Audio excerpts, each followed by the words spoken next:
Oh. This is coming through.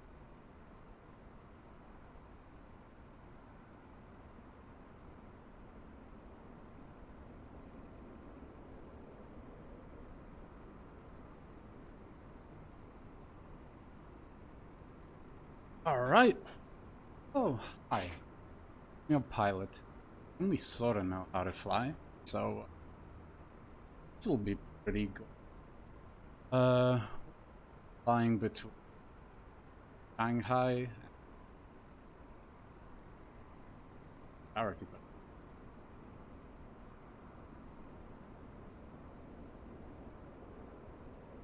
really more. It's not really, but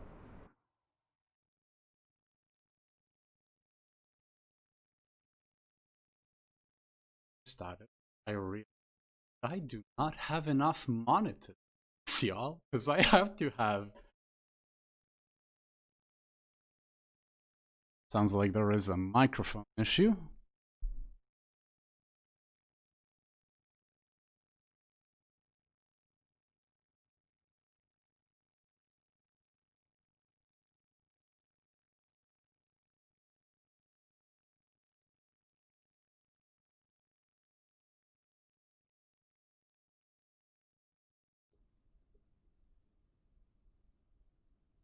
Alright, how does this sound?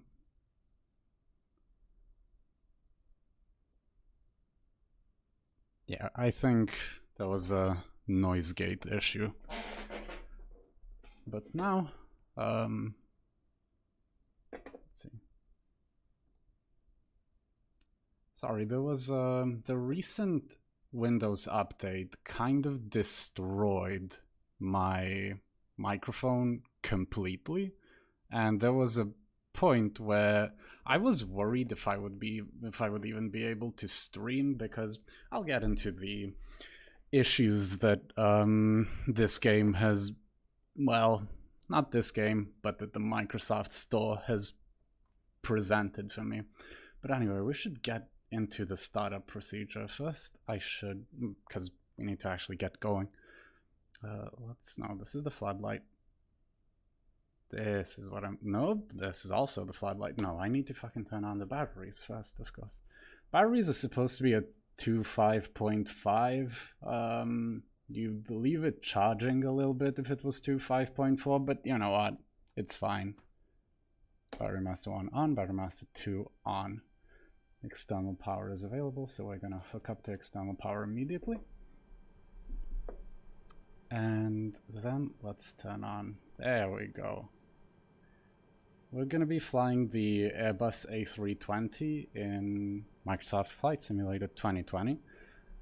I'm using a mod called Fly-by-Wire A32NX, I think, which adds like more realism. The self-test in progress is like a real thing that happens whenever the monitors are turned on, and the mod, it's not like that by default in the game. The mod actually makes it work like that. So that's all on. External power is hooked up. Let's get the airflow going. Heat up the cabin a little bit. And then we're gonna contact a lot of people. Alright, I need jetway connection. Pudong ground, Air Serbia 1858, could you please connect the jetway to the aircraft? Air Serbia 1858, the jetway is going to be connected. The game might be a little bit quiet because the plane is off now, and I did put it to quiet because plane very loud. It's just telling me that the jetway has been connected to the cabin. I am going to boost up the game audio just a little bit, but plane's loud. Oh, okay, that was the problem. I forgot to switch from headphone simulation. There we go. That should be much better. Headphone simulation simulates the actual noise cancellation of a pilot's headphones. Yeah, we're in the A320neo, and let's get this thing off the ground first. I'm annoyed that you cannot adjust the brightness on this thing, because it is very bright, and I would like it to be less bright. So everything is on, jetway is connected. We're gonna say that, okay, we're gonna start baggage and catering services too, and then we're gonna hop over to the flight computer to start the flight plan. Actually, first we're gonna align the IRS. This is, these are like gyros, that was listening to a video from an actual pilot doing this, and the way that he explained it was, it's just balls that spin with lasers, and the rest you'd need to get from an actual flight engineer, because I don't know what they are. And yeah, that checks out, honestly. So the eCam should tell me that, yeah, IR align in 6 minutes. So let's start up with the flight plan. Actually, no. First is checking the data. There's nothing to check here. Then there's initialization. We will be flying from Zulu Sierra Papa Delta to Zulu Bravo Alpha Alpha. Our alternate is Zulu Bravo Tango Juliet. Zulu Bravo, or is Tango Juliet? Flight number that's pre-filed by Microsoft Flight Simulator, thankfully. And our flight level is going to be 340. China uses the metric system, whereas most countries, I think even Russia recently switched over to using imperial for flight, which is slightly confusing looking at this flight plan, but it's cruise level 340. That means flight level 340 means 34,000 feet. So that's the first page of initialization not done, because our cost index is 8. Cost index is just an airline figure that's used. I think it's flight time divided by like operational cost, as in paychecks and things, divided by fuel cost. So that first page is done, so we're gonna hop over to the flight plan. Flight plan is, well, let me have a look at the, yeah, I'm realizing that I do not have enough monitors for this because I cannot view chat at the moment, so please forgive me. But our expected departure runway is gonna be runway 12, but we're not gonna worry about that right now. So our airways, we're gonna go to PICAS, waypoints rather. There we go. Then we're gonna go to Untan.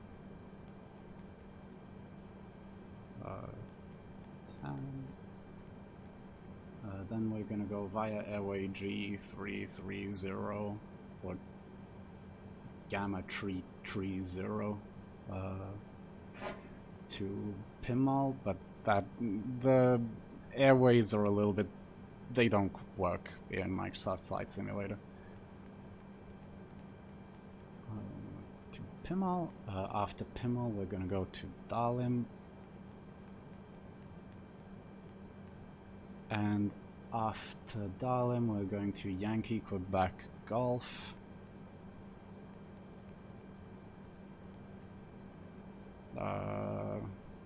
Either. You should be able to, on that window, just scroll down, but again, doesn't quite work in Microsoft Flight Simulator. So we have to go here and set a next waypoint as Ladix.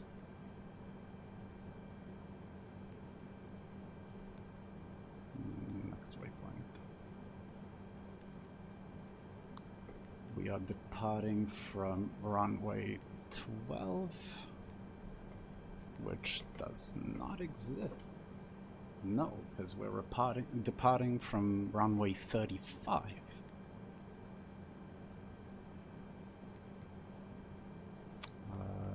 Via the Pika 12X SID, which doesn't exist, so we will be going via Pika 01. And hoping that works out. The IR will align in 2 minutes. That's the plane's GPS system basically aligning and telling us where we are in the world. And that's gonna allow me to actually see if the flight plan that I just put in is correct. So, secondary flight plan, which doesn't work. Radio nav, which also doesn't quite work, and also I do not understand it.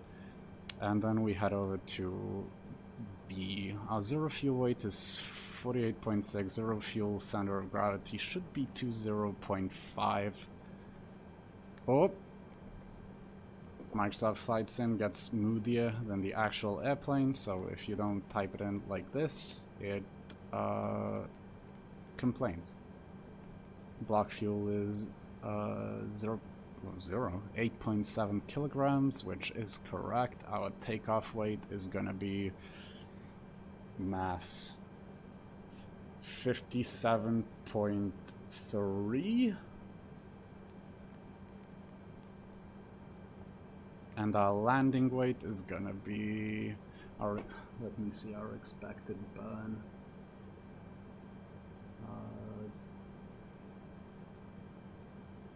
This is okay. Wait a second. Half of this is in pounds, half of it is in kilograms. That is absurd. But our burn should be about, well, yeah, I'm going to have to reconvert this to pounds so I can actually see properly, I think? No. No, this is fine. Yeah. Planes are confusing, and so is the imperial system, honestly. Why is that a thing? But our landing weight should be roughly at around, let's say... Let's leave that empty for now, because actually the plane should calculate. We're gonna burn 200 on taxi, I believe. Yeah, 200 kilos of fuel burned on taxi. All of this should basically be calculated by the airplane, and it isn't, which, And then performance data. Looks like our VR is gonna be 1.8. We're gonna take off with flaps 1. THS is something about thrust that also doesn't quite work. Flex temp needs to be calculated, which means I have to put it in here. Our airport is Zulu Sierra Papa Delta. We hit the matter for that. Runway 35 right. T flex is 67. That means that when I have auto thrust on and push the throttle up to this indent, the auto throttle will keep the engines as if the air temperature was like that, which saves on engine life, I believe. So that should be it. We're gonna start the APU start procedure now. Because APU takes a little bit to turn on. You're supposed to wait 3 seconds. Ah, that doesn't look right. Or does it? Let's see. What the flight plan? Switch over to plan mode. Yeah, we're just gonna be taking a really sharp turn that is pretty absurd, but you know what? If the aircraft demands that, who am I to actually doubt it? Yeah, it'll be fine. So now that that is done and that this is spooling up, we can request the jetway to be disconnected. And soon we're gonna request pushback and see how we go.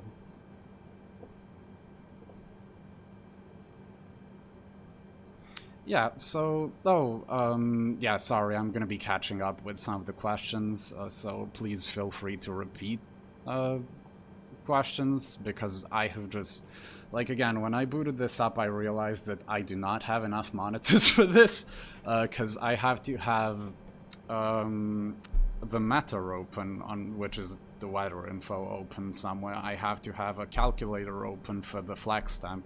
I have to have my flight plan open.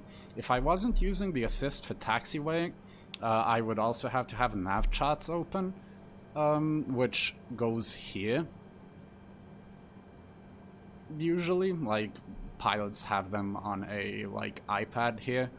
I also have, you know, a lot of those things related to streaming open, Discord too, so everything is everywhere. Oh, right, yes, I knew I was forgetting something. While the APU is pulling up, there we go, can start the APU bleed, which is gonna start feeding the air into engines. We can also now disconnect from ground power, but first, let us turn the beacon on to tell ground crew that we're ready to start the engines, or that we're ready for pushback, and they're going to start the engine.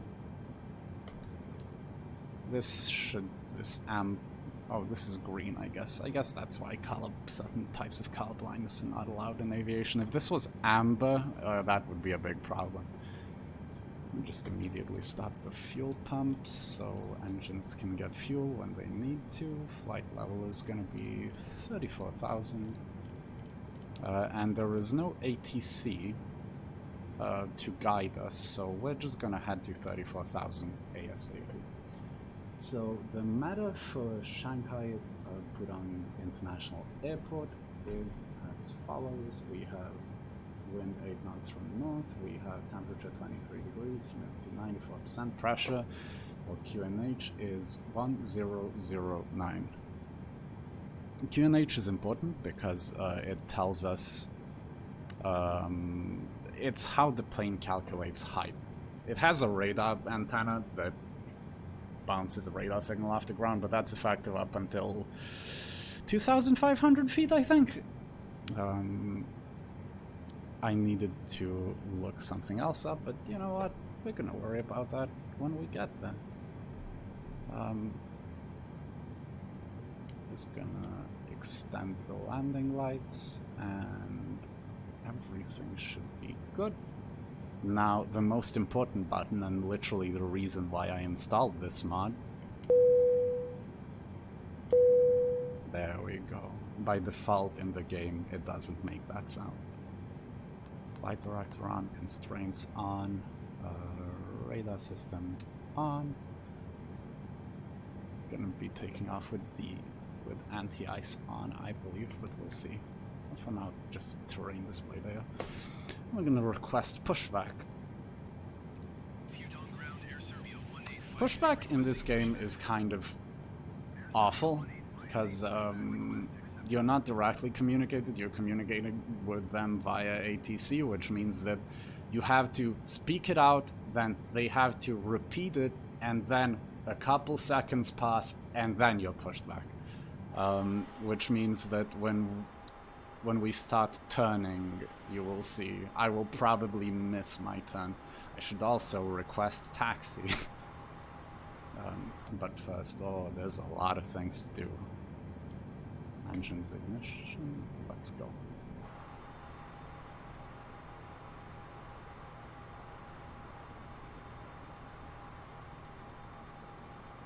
I'm going to assume that we need to go to nose right, so we're going to request pushback tug to steer the aircraft to the left.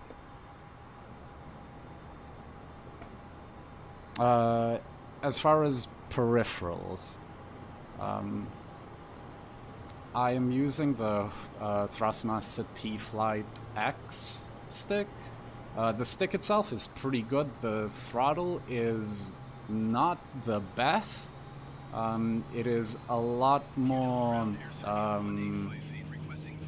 it is not sensitive. Well, it's too sensitive maybe, and doesn't have... like... it's very hard to slowly move it. It kind of just goes. Ah, there's my second favorite sound.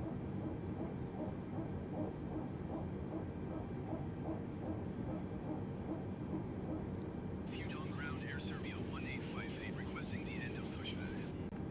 Air Serbia 1858 I did drop graphics quality by a significant chunk. This game is very GPU intensive. Yeah, that sound is like genuinely one of my fucking favorite sounds. The plane actually makes that IRL during, you know, when the engines get turned on. It is the... oh my fucking god, I just forgot. It is the thing what powers the hydraulic system. And it squeaks. Yeah, the checklists in this game are incredible. By the way, because of this mod, the checklist for this plane without this mod is 3 things, and you maybe have to do like 12 things total, like 12 actions total. With this mod, everything. Also, since the engines are on, we can now turn off the APU. Off turbulence. Request taxi, remain in the cabin. Air Serbia 1858 with Charlie, request taxi for takeoff touch Indo. Air Serbia 1858, taxi to and hold short of runway 35 right using... Right, now, because I don't have nav charts for this airport, and because I am baby, I am going to go... Oh wait, no, thank God I didn't turn it off. I need the assist 100%. At least to navigate where I'm going. Engines to normal, we can set strobe lights to auto, wing light doesn't need to be on, I believe, but nav and logo light, nose light to taxi, and runway turn lights are on. And let's get moving.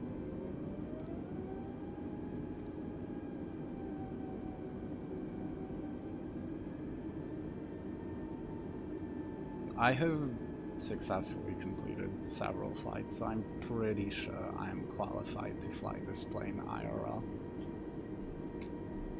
It's simple, you just put things in the autopilot and then it does it. I love watching actual pilots stream this game.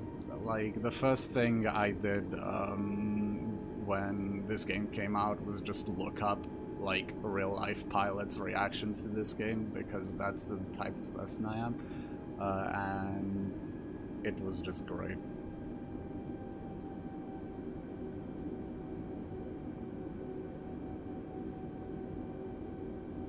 I don't like this turn. This turn is making me nervous, but you know what? The plane's gonna sort itself out.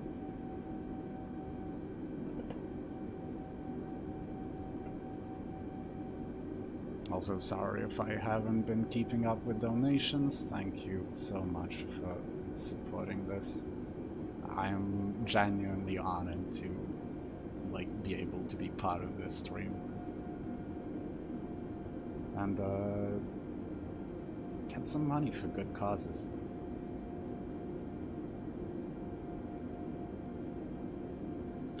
Right now we're flying with the Air Serbia livery. Why Air Serbia? Because I'm from Serbia.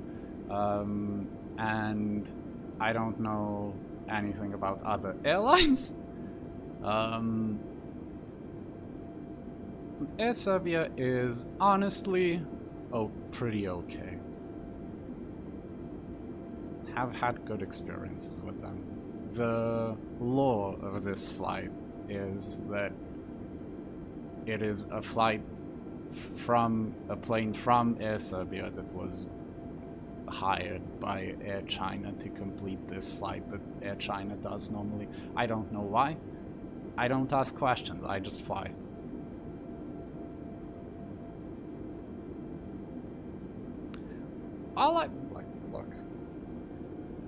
All I know about Air Serbia is that I flew with them and it was pretty solid. Service quality, great. Food was out of this world, genuinely fucking good. And the flight was itself pretty cheap. Also, one of the smoothest fucking landings I have felt in my life.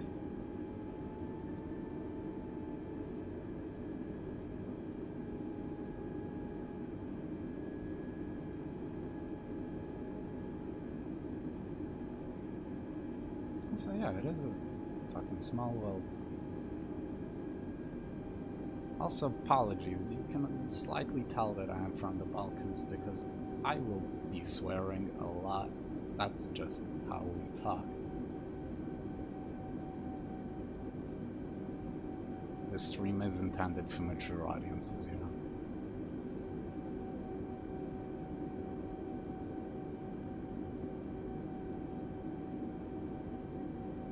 So another thing that I wanted to do today, but didn't because I'm baby, and also there are no currently active ATC around Beijing and Shanghai, is there is VATSIM and IVAO, which both work with Microsoft Flight Simulator, and that basically simulates air traffic control. Like, people sign up and they're like air traffic controllers, and you can be a pilot and you talk as if, you know, you were like as if it was real life, except like IRL only English is supposed to be spoken, and like ATC in Spain will sometimes speak Spanish on IVAO, because, you know, people are here to also have fun.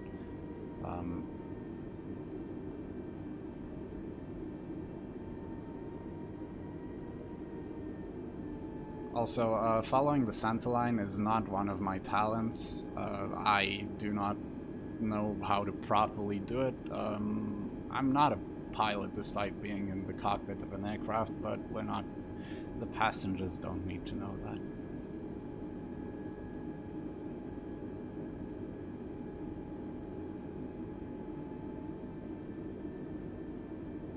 The autopilot is, as long as you set it up right, it will be fine. If you don't set it up right, it will kill you. It will attempt to assassinate you.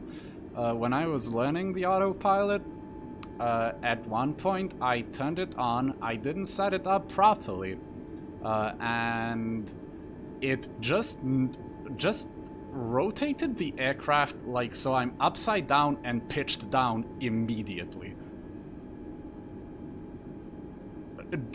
Or rather, well, upside down and then pitched up, which meant that I was flying into the sea. I had to, like, wrangle control out of, like, away from the aircraft and establish my own control. I was flying the Diamondback Diamond aircraft DA-62. Diamondback is a spaceship in Elite. That's not a thing in this game. Yeah, I think the autopilot was just upside down.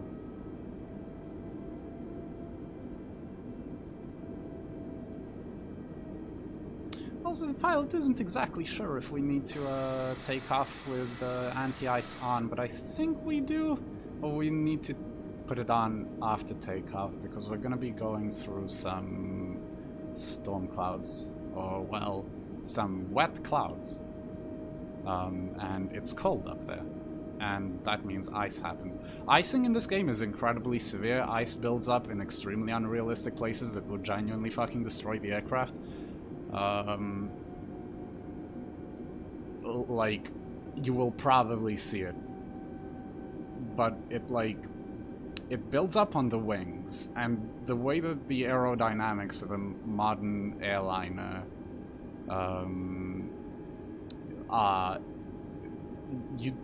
that just physics don't work that way. Oh, that's an actually excellent question. What is the outside temperature? So the SAT is plus 22. SAT is something air temperature. TAT is thingy air temperature, which are different because TAT means like the temperature of the air in motion, and this is the outside temperature of the air standing still. Air doesn't stand still. I don't exactly know what I'm talking about, but you know, I'm a pilot. I've been certified by the tutorial in this game, which puts you in the Cessna and doesn't cover literally anything that I've talked about, but that's besides the point. Static air temperature, yes.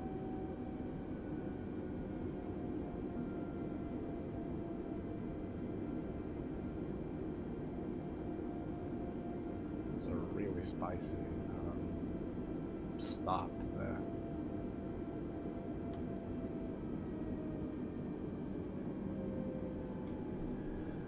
Gonna request clearance to take off. Pudong Tower, Air Serbia 1858, ready for touch and go at runway 35 right.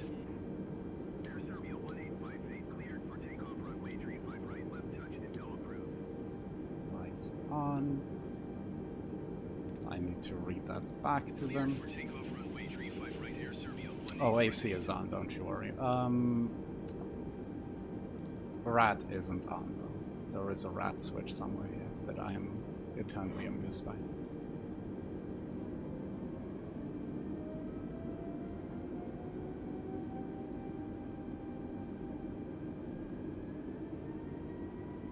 Do you want to move, my guy? Okay. I've found that you oh, it doesn't prevent you from taking off. ATC just gets mad at you, and I don't want the robot to be upset at me.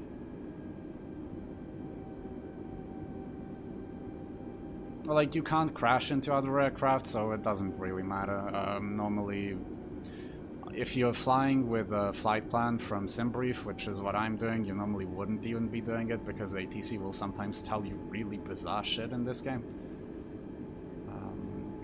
I think we're centered, probably. Let's find out. Yeah, well, you know, could be a little bit more centered, I think. It's fine. Okay, speed brakes are gonna be armed, flaps to 1, maximum auto brake to maximum in case we're rejected takeoff.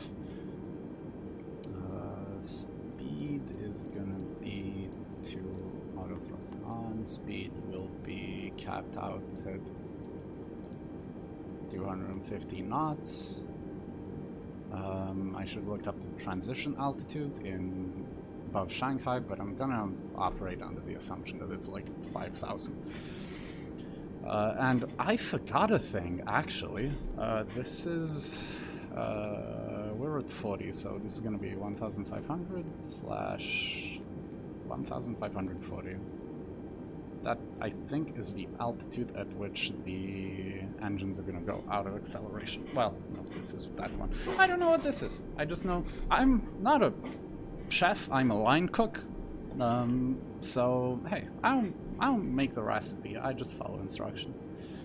So, everything is set for departure. Brake pressure is solid, though that should have been checked beforehand. And let's push it to 50%. Engines are stable. Going to max. Our VR is 124.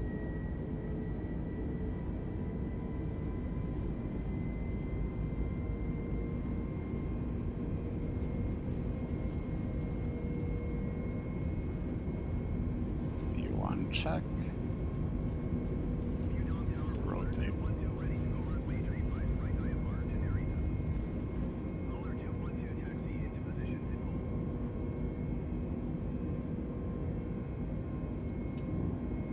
Gear up. Flaps up.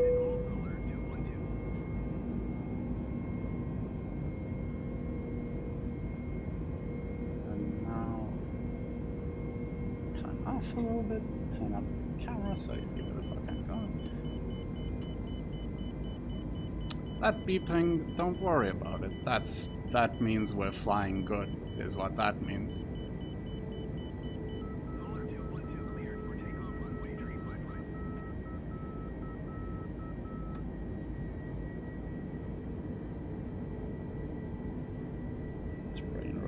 Off, so I can see where the fuck I'm going. Radar to off, please, so I can see where I'm going. Arc mode. Or nav mode, rather. Oh, we actually turned around a little bit too much, possibly.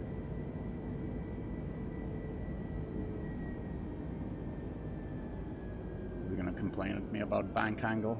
Ah, a little bit. Let's let the autopilot sort this out.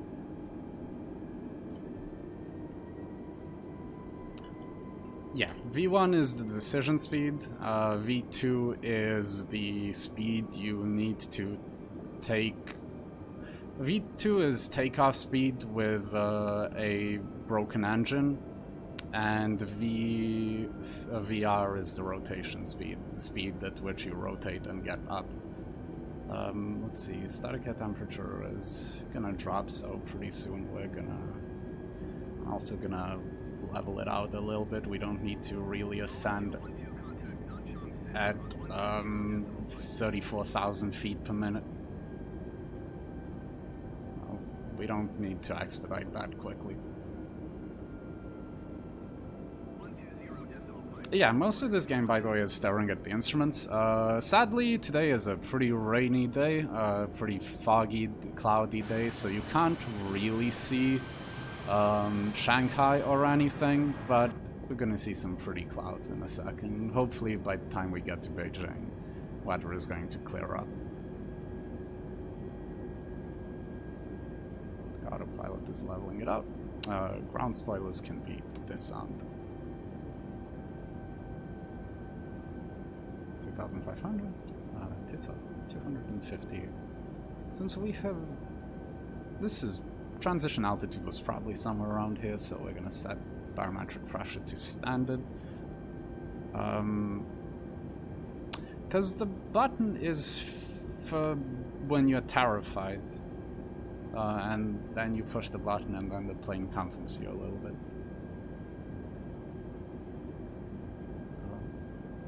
Let's see. Am I forgetting anything? Probably not. Ah, there we go. Rat and emergency generator. Where is the rat? Ratman on. The Ratman is on only in emergencies. You cannot turn the Ratman on unless it's emergency. The Ratman has a protection switch.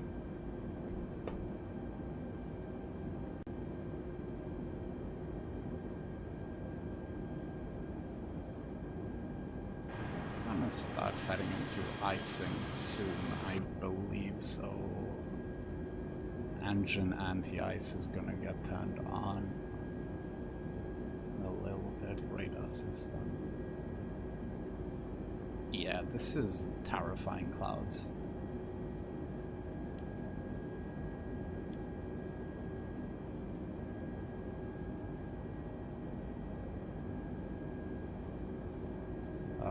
But we need to turn all of these on.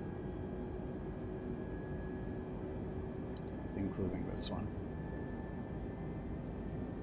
That does stress the shit out of the engines. Oh, and this needs to be in the climb indent.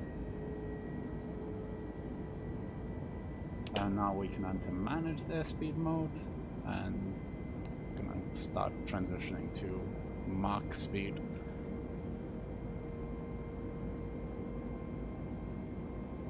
Yeah, the weather data is, well, we're flying in live time. I had to adjust the time because if I put live weather, I mean we're flying in live weather, if I put live time on, it puts me back 2 hours ago, and it is now 22:47 Zulu time. I slightly hate that it's called Zulu time, but that is what UTC is called in the NATO alphabet. And now we're starting to see the effects of frame rate.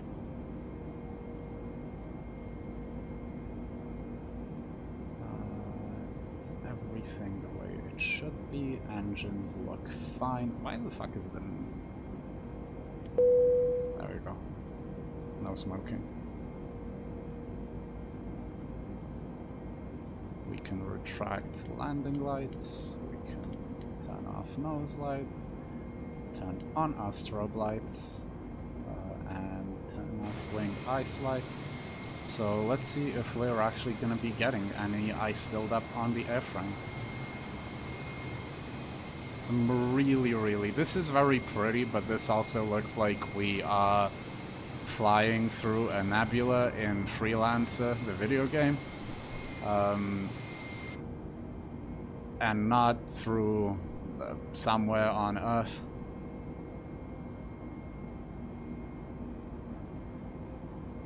The strobe lights are not, like... not for the cabin. Why did that happen? That's fine. Strobe lights are these. They are really bright lights here and here that let the basically their safety. They let the people below know that there's a plane, and also planes in the sky that there's a plane. like, maybe don't hit it, please. Thanks. Ah, there we go. I think that's the effects of icing slowly happening. Either that or the effects of the game being still slightly buggy. Occasionally speed will, like, drop. Thankfully the wind today should be in our favor. We have just a crosswind of 3 knots, which is not a problem. And hopefully we're gonna... So the auto brake disarms itself after you take off, thankfully, so you don't have to worry about that. Let's go to Simon Says Bleed. The bleed switches aren't quite accurate, also.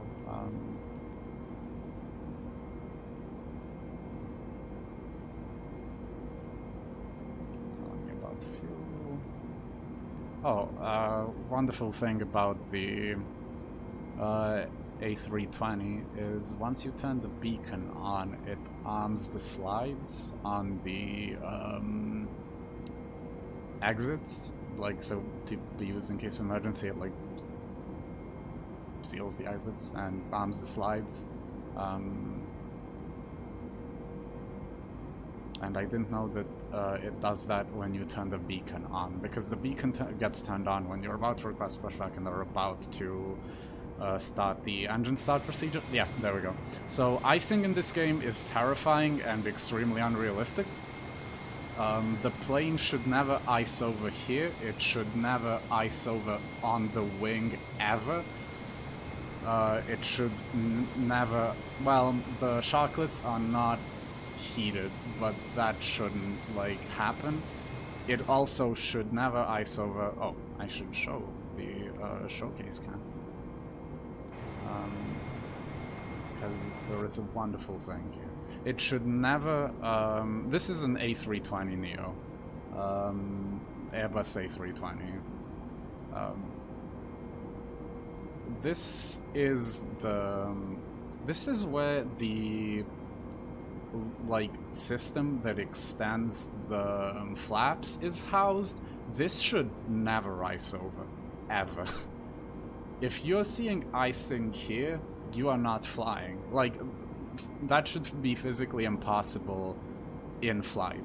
Like, planes are just... aerodynamics don't work that way. And if this was iced over, it would only be on the ground and it would be immediately de-iced. Because flying with, like, you just die, honestly. Like, there's no real way of saying it in another way. The nacelles aren't heated, but the parts of the plane... switch to this camera. So, and then external. What is heated is the leading edges, because there would be ice buildup here, and here, I believe, like, that part of the wing is heated. The pitot tubes and all of the instruments are heated. These are the angle of attack sensors that basically tells you how the aircraft is pitched. Those are heated.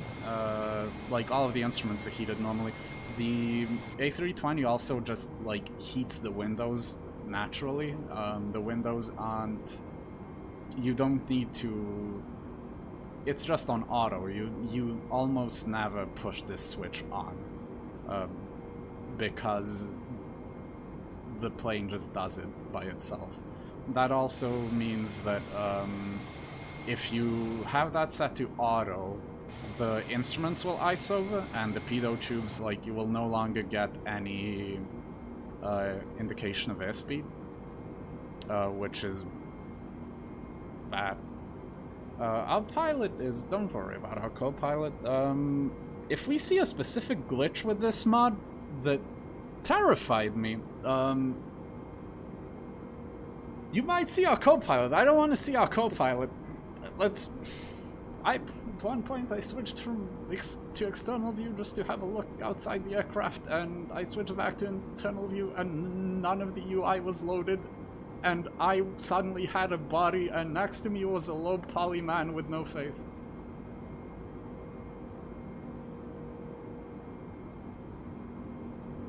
It was terrifying.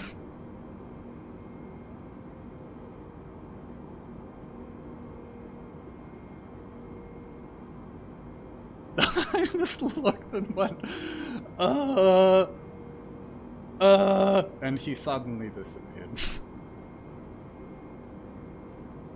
This is a simulator, y'all. Alright, we're gonna hit cruise altitude in a little bit. I can probably turn off the, I can't turn off the de-icing system and it will just keep... Whoop. Alright. That was a camera angle. It will just keep burning more fuel, especially the wing de-ice system. Those are really intense on the engines, because what's happening is that the system is taking the air from the engine and pushing it to heat these parts of the aircraft. Again, don't take my word for it though. I don't know shit. I, once again, am a line cook and not a chef. I don't make the recipes, I just follow them.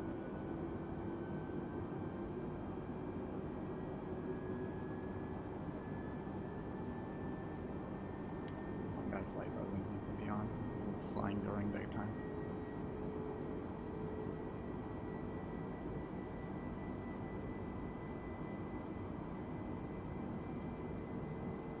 Nope. Ecam needs to be a bit brighter. Everything needs to be a bit brighter. The sun has decided to arrive. There it is. We're going to be just cresting these clouds apparently, because that is our assigned flight level for this flight. So, silent running is when the plane... I was gonna make a joke about the Normandy and Mass Effect, but then I realized that I don't remember enough about the tech of Mass Effect to translate that into... Well, nor do I know enough about real-world tech to translate that into planes, so I'm just going to leave y'all with this, and maybe y'all can make the joke yourself, crowdsource the joke, and then we're gonna figure it out together. Something about heat. Yeah, that's the thing. It doesn't vent the heat from the engines or something.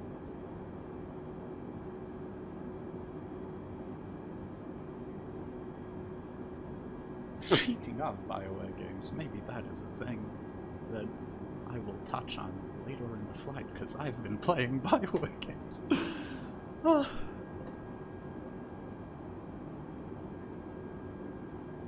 Alright, let's catch up with the things that I haven't been looking at, because I gotta fly a plane. I need to have 33 fucking things open. Actually, let's not do that. Let's first make sure that I do not die via Microsoft, because for some reason I still haven't disabled Windows Nightlight.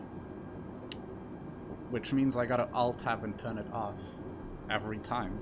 I'm never asleep when Windows Nightlight comes on. I don't know why I haven't. So, let's see.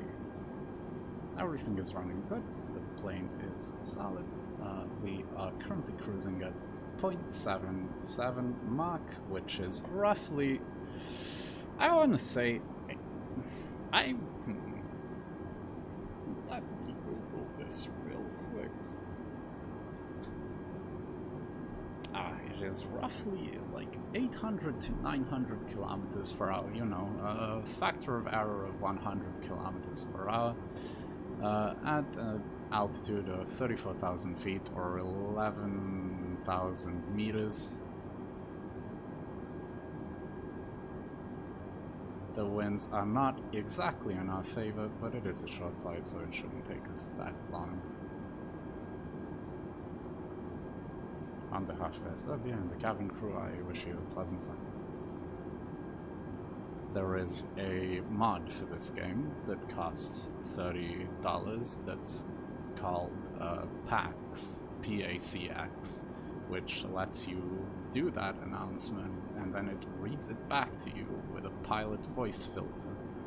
And that influences passenger happiness. I'm going to buy this mod when I get paid.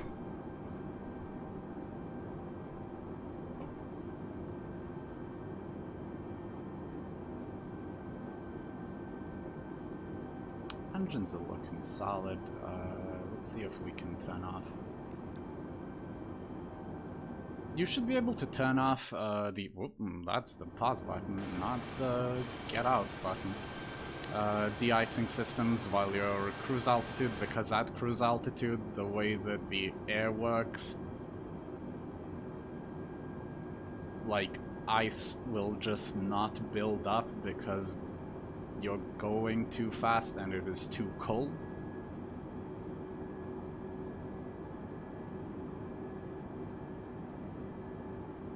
Radiation damage hasn't been implemented yet.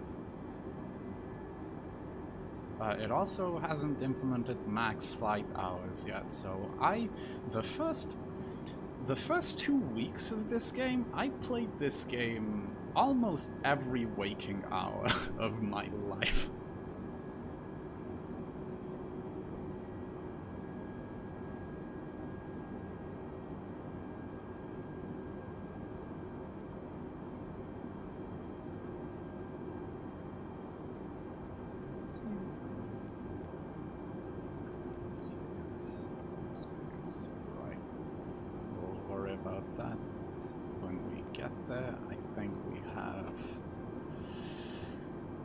Let's see.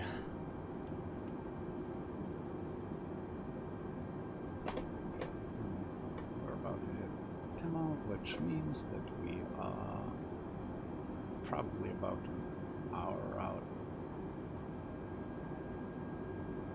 So Pimmel, and then we're gonna level out and straighten out. And then we have... is it 0024 right now? Is we're a little bit ahead of schedule, I think. And after that, it's gonna be about an hour until when we get to our top of descent. Which I really wish there was just a way to... I guess I wish piloting was simpler. Like IRL, so I had an easier time in Microsoft Flight Simulator.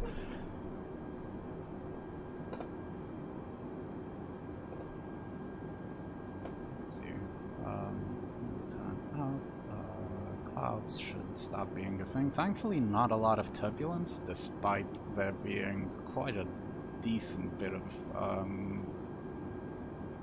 shit on the radar. Let's say shit, the technical term for this. If we were really realistic, we would also, and if things worked right, we would also set one of these frequencies to be 121.5, which is the SOS frequency, or the God frequency, actually. That is where you put things if things have gone bad, or if an aircraft has gone out of range of a tower and not done a like handoff. That is probably the most common use of that. That is also how jet interdictions happen, because you will have an aircraft go out of range of a tower, the tower will call it to switch frequencies to the next tower. Then, like, let's say they don't hear it, and they don't do it, they go out of range, other planes and everybody in the range will try to contact them via 1215. And then if they don't do it, they will get a lovely visit from a jet and a big old fine waiting for their company when they land. Turbulence in this game is pretty well modeled, I want to say. I've had a flight where there was a 50 knot crosswind, and the plane was flying and the autopilot was doing God's work, but it can't have been comfortable.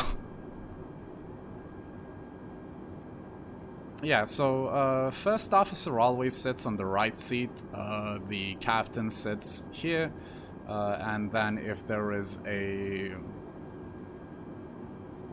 like, I forget the actual official title, but like a captain who is observing or an instructor captain, they will be sitting here. And then there is another jump seat here, so you can't have 4 people in this cockpit. This here is for the rain repellent, which isn't used, and this looks really weird. This is some reflection error. That's a Gundam, and you can't tell me otherwise. Yeah, this is where the rain repellent is housed. The rain repellent isn't used by most airlines anymore because it is hella toxic and doesn't quite matter. As far as... So, PAX, the mod, also simulates... Oh, I should, like, let the passengers go. Y'all can go to the bathroom now. What the mod simulates also is you have different settings set, like whether the airline has Wi-Fi, whether the airline has in-flight... Whoop. The pause button is really easy to hit by accident on the Thrustmaster HOTAS X. You can set a lot of things. You can also set a flight, like the safety briefing. So what some people do is they go into, I mean, like what you do is you go to YouTube, you look up, I don't know, Ryanair safety briefing, you plug that into YouTube to WAV, and then you download that, and then you stick it in the mod, and then when you are taxiing, they start the safety briefing. They also respond to, like, when you turn off the seatbelt prompt, they will say the captain has turned off the seatbelt prompt. You may now move around the cabin, but please, if you're seated, for the love of God, have your seatbelt on, please. This is we're flying with not a full payload, but we're flying with a decent amount of people. I'm not quite sure. I think taking a bullet train from Shanghai to Beijing is like 12 hours. I'm not sure how much it costs, but reportedly they're cheap, so it'd probably be more economical to do that.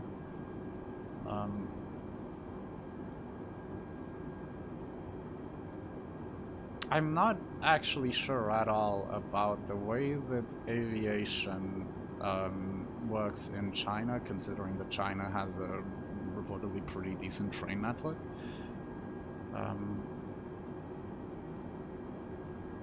But yeah, this is going to be our view for a little bit, sadly, because it is quite cloudy. I might take the initiative, and but no, we're going to break out of clouds soon.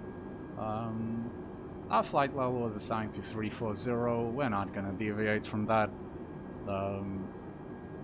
because IRL ATC would throw a very justifiable hissy fit, because you need to maintain a minimum of 1,000 feet elevation difference between aircraft, I believe. because wake turbulence is a thing, and wake turbulence is horrifying. Wake turbulence is made by the like tips of the wings. If you look it up, there are good videos that showcase like how when this passes through the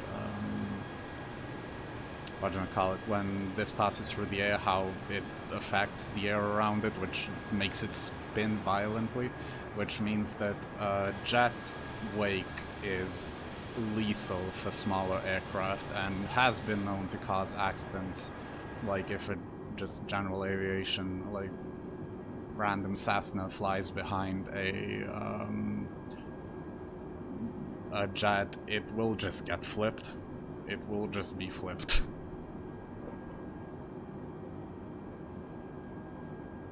And then it will fall out of the sky, because being flipped is not a thing you want in an aircraft, and I don't think most are designed for that. Flipping it yourself, there are some that are designed for it, but being flipped not out of your own volition is not something that planes are intended for.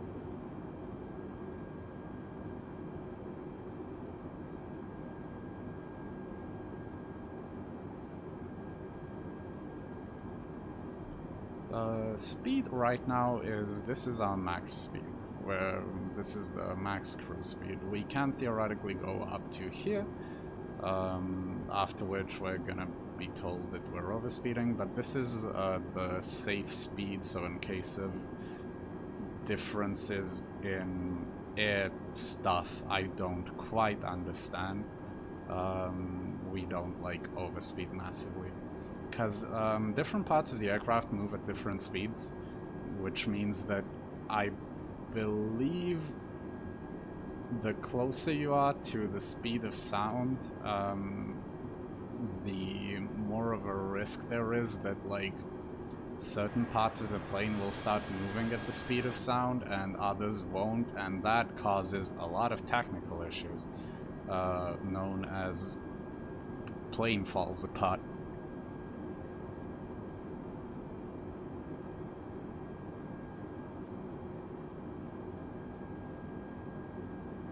Outside the temperature is 34 degrees. Minus 34 degrees Celsius, because if it was 34 degrees up at 34,000 feet, we would be having issues on the ground, known as ground melt.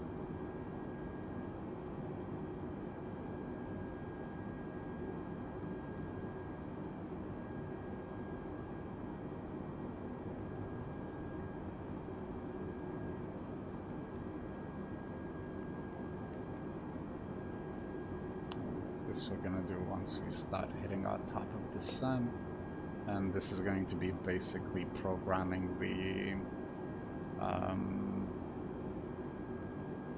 the plane for landing, and then telling us what to do. Landing speed should be 142, but that's going to change when we plug in data. To flight plan, we are now heading towards Waypoint Pinmal. No, Dalim, pardon me. Also, another thing that this mod adds is in the normal game, you instantly switch between these screens. There isn't like a mode switch, which the mode switch is a thing in the actual aircraft. Like when you switch between these, it doesn't go instantly. It like says mode switch and then it loads it in. Pinwheel and Darling on top of each other? What the hell is going on here? No, they're not. I am just wrong. We have Yankee Quebec Golf, and then we have Ladix, and I believe before Ladix is our top of descent. Yeah. Yes, that is correct.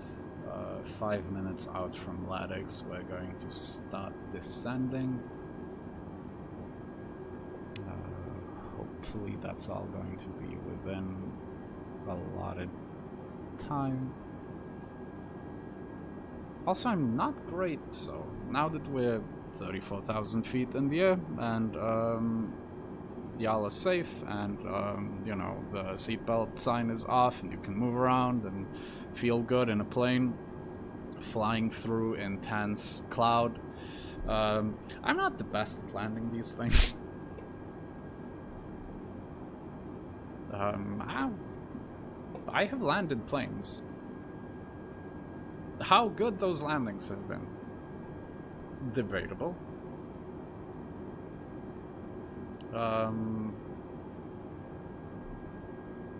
I think debatable is the correct term. I've had a pretty smooth landing or two. I have also had. I'm not yet quite sure how the glide slope works and how I'm supposed to be following the glide slope. So I have definitely had a landing where I just pitched the fucker down and that didn't go quite great. I've definitely, like, okay, let's say, like, the planes have landed and everybody has been on the ground and probably no injuries, most likely no injuries. Of any severe variety, no minor injuries either, but the plane would need the engineering crew to visit it just and have a look a little bit.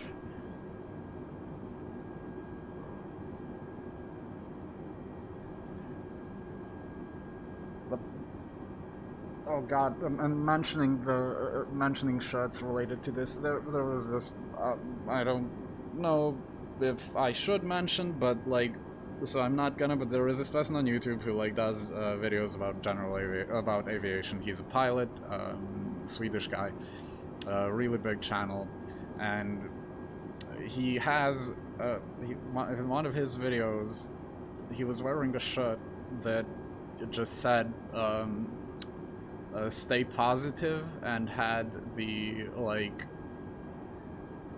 had the, this fucking thing indicate that the plane is pitched 10 degrees up, and I want that shit is the thing. I think you get it because positive angle of attack. If you're angled up, that means you're in positive angle of attack, and that means you're elevating the plane. And I think that is when I realized that, as a friend who I hang out with and stream this game with in the Waypoint Discord, mentioned, it's just that we have entered the hobby dad stage of life. I have also, speaking of the hobby dad stage of life, ordered head tracking hardware, and I can't, like, it arrives tomorrow and I can't wait for it to arrive. I was thinking about ordering Track IR, but Track IR is 300 euros in Sweden. And that is very expensive, and if you order it, it's also like 150, like, normally if you order it online, and because this game has generated so much in hardware sales, you would probably need to wait a really long time to get Track IR. Whereas the thing I ordered called Dell Clip seems to work, or people say works just as well, and is was about £50. It uses the a modified PlayStation 3 eye camera to, like, track a thing on your head that's like 3 LED lights.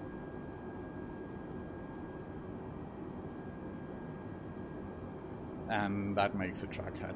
I was also looking at, people who I was talking to were suggesting like the smartphone solutions, but I have a phone from a company called Blackview, and that company makes like, it's because I'm me and I also used to work in a kitchen, and having a ruggedized phone is really useful, because my phone would drop from like a surface that's, I don't know, where trays are held somewhere up, and it would be completely fine, and my friend's phone would drop, my friends and coworkers' phone would drop from like a fridge and just explode.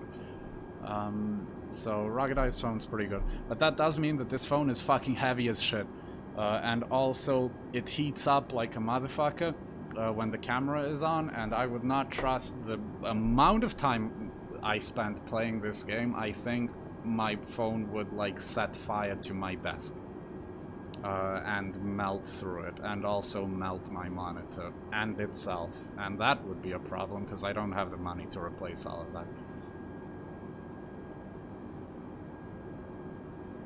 Should fucking hate glare. So, well, this is, everything is on. Give me a, well, that's flight control surfaces. What the, why am I not seeing fuel? It's because I'm not seeing it. That explains it. Also the situation that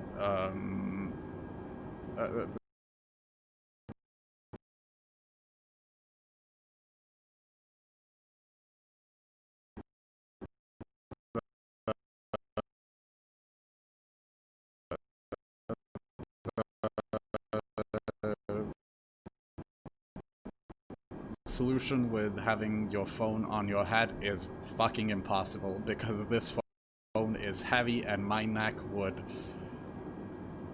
every day is thinking emoji.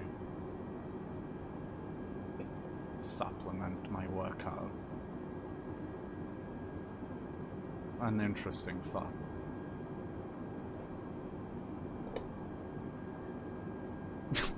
And yeah, sorry for not keeping up with donations, y'all. Thank you so much. Somebody donated $200, somebody donated $169, it's $20. A lot of 3.33 and 33.3. I am very, very happy to see all of that.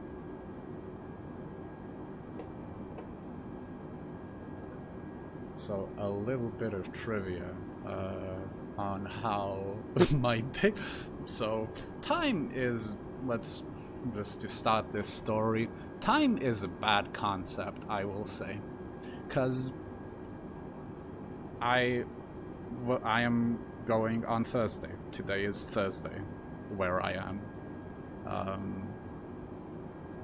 That's. Oh, hang on. Thank you, Anne. So, time is a bad concept. Today is Thursday where I am, but when I think about Thursday, I think about tomorrow. I think about what, when I think about Thursday midnight, or like midnight on Wednesday and 1 a.m. on Thursday, I think about that 24 hours later. So, today I wake up, because a lot of things have been happening. I start setting up, overlay everything, and I start seeing, god damn, like, okay, this is very handy, because I can see the donations coming in. But, how are we, like, how are we this, like, high already? Like, how are this many donations coming in already? We haven't even started yet. And then there was a pause. And then I went, oh. And then I opened Savepoint and realized that we have in fact started. I did understand the schedule. Everything was fine, and I was set up correctly, but that is when it hit me. And that is my case that I'm presenting to the governments of the world for abolishing the concept of time. I think that would be pretty good for me. Just saying. I don't know about y'all, but I could probably get some support here for that. Watch for my petition later. Time zones are terrible. I cannot wait until Europe finally stops using daylight savings. Because that was supposed to happen this year, I believe, and this year, and everything got a little bit delayed.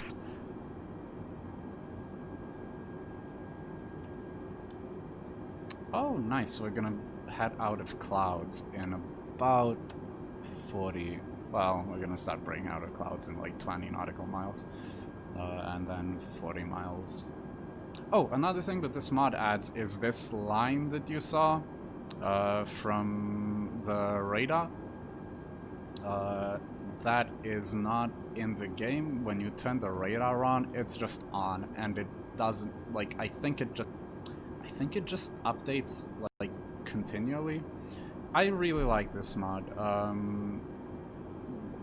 If people are into this game and into flying big ol' airliners, highly recommend the fly-by-wire A320neo mod. Again, the reason I was holding out on it because it's like currently in version 0.2, but then a person I watch who is a real A320neo pilot, yeah, it is only for the A320neo. The person I watch on YouTube who is a real A320neo pilot just made a specific note that the seatbelt light sound is now operational, because when you're flying the aircraft you can hear it from the cabin through the door just faintly, and when I saw that I was like, yes, now it's time.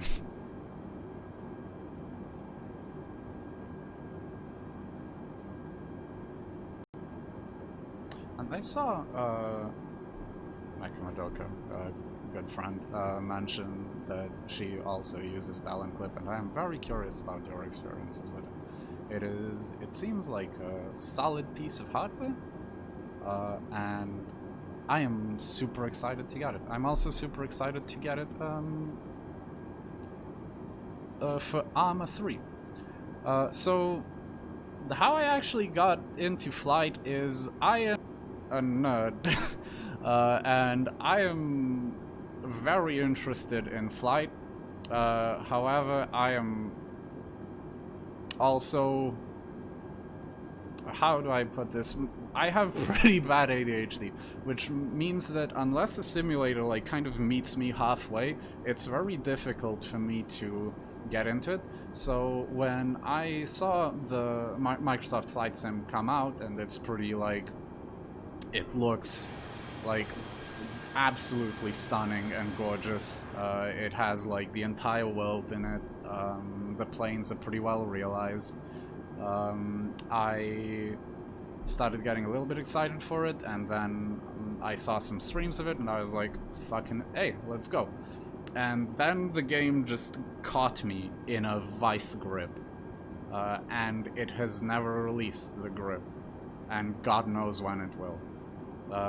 Because when the game came out again, I started flying around. I had this idea, and friend I also mentioned, I'm not going to name names because I don't know if people want to be named. I'm pretty sure they would be fine, but you know, I want to be on the side of caution here. But we had this idea that we do this around the world flight, and they would be starting where they're from, and I started by doing a really fucking botched awful flight from city in Sweden where I emigrated to Belgrade in Serbia. and then do a short flight from Belgrade to the city in Serbia where I'm from. And after that, I just kind of... I switched airplanes. I started out in a Cessna 172, I think, and I switched airplanes around, flew from Serbia to Bosnia. Well, where did I actually fly to? Oh, I flew to Tuzla in fucking accents. Republika Srpska, or the Republic of Srpska, I guess. And during all of that time, and then from Republika Srpska to, I think I didn't stop anywhere in Herzegovina. I went to Hvar in Croatia, and during all of that time that I was doing those flights, I was watching a lot of videos, and then watching really good tutorials, which I guess I am going to shout those channels out because, like, you know, they're good resources for people who want to get into this. There's Droya on YouTube who who seems like a pretty chill young dude from England. He does a lot of videos about flying the A320 and flying airliners, and I got started by looking at his tutorials. Then there is the guy who I mentioned earlier. I think his name is A320 or 320 Sim Pilot, and he is the real. He is the person who is a real A320 pilot and does videos in X-Plane, I believe, and also in this game, and has done really good tutorials where he like kind of goes through and tells you everything about it, like not everything, but a lot of things about this specific plane, and he is a lot of fun to watch because it's a lot of fun to watch a real-world pilot who, like a lot of real-world pilots, have been grounded because of COVID, obviously, and they haven't flown a lot. So it's a lot of... There's a specific, like, joy to see people who really like their job hop into a relatively well-realized simulation of their job, and just, like, see them be very happy about it and be extremely eager to share info about it. And that is basically how I got into all of this. The reason why I maybe don't know the complete picture is because I got into, like, I absorbed all of this in the past month that the game has been out. So I have kind of just had a crash course, and I'm the type of person who learns by doing rather than learning through theory. I am very good at learning by doing. I am abysmal, as my university, as the pace at which I'm going through university will possibly indicate. I'm pretty bad at learning through theory. So just accepting that I'm going to fuck up, and that I'm not going to know everything, and that there's going to be a lot of errors that I'm going to make, and going to, like, sit and stare at the fucking MCDU for about half an hour before I go, oh, that's what you meant to put in there. Helped me, and then those videos also. And thanks for the positive eyes, y'all. It is 3:33 now, or 33 now, so let's see some 33s, if y'all can.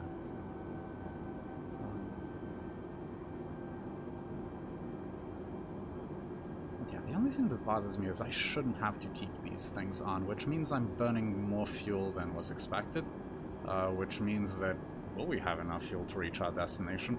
Probably. Will we have enough fuel for a go-around? You know, that's why they give you the option to adjust fuel mid-flight. In real life too. Little known fact.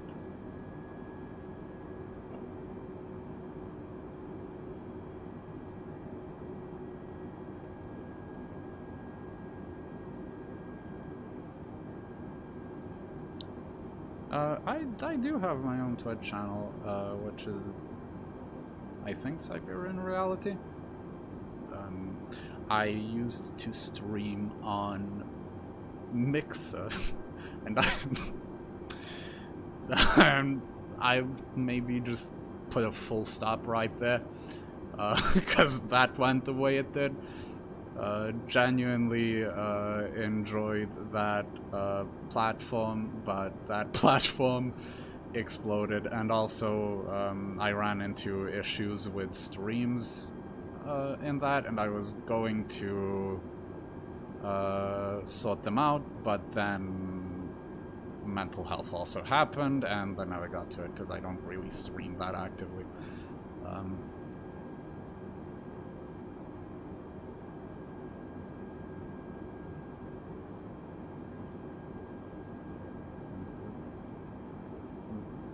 Oh, Mixer fucking died, like, hard.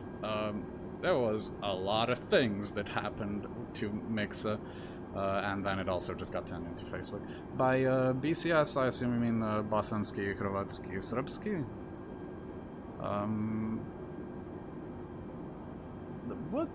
What did I could? I mean, I can't speak them because I'm from... Ja sam iz Srbije, odrastao sam. Fucking pronouns in Serbian are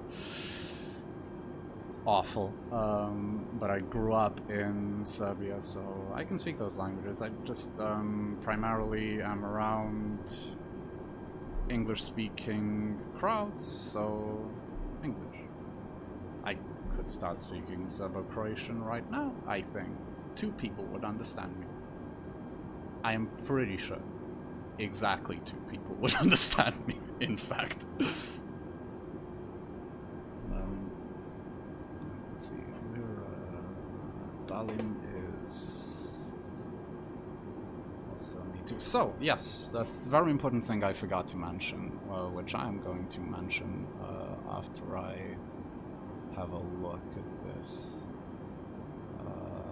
Dalim.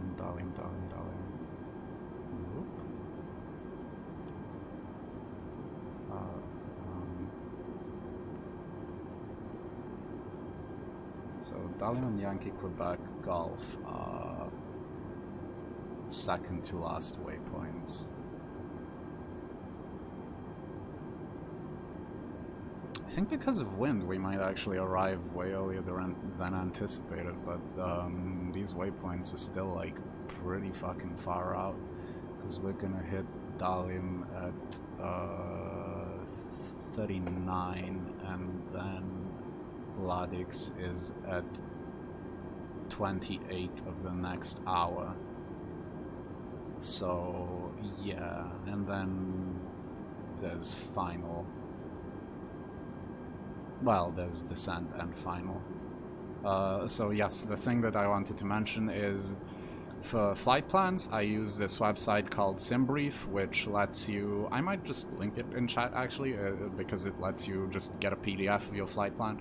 You'll also see that I'm perhaps ignoring certain flight level changes. It's fine. You know, merely a suggestion. I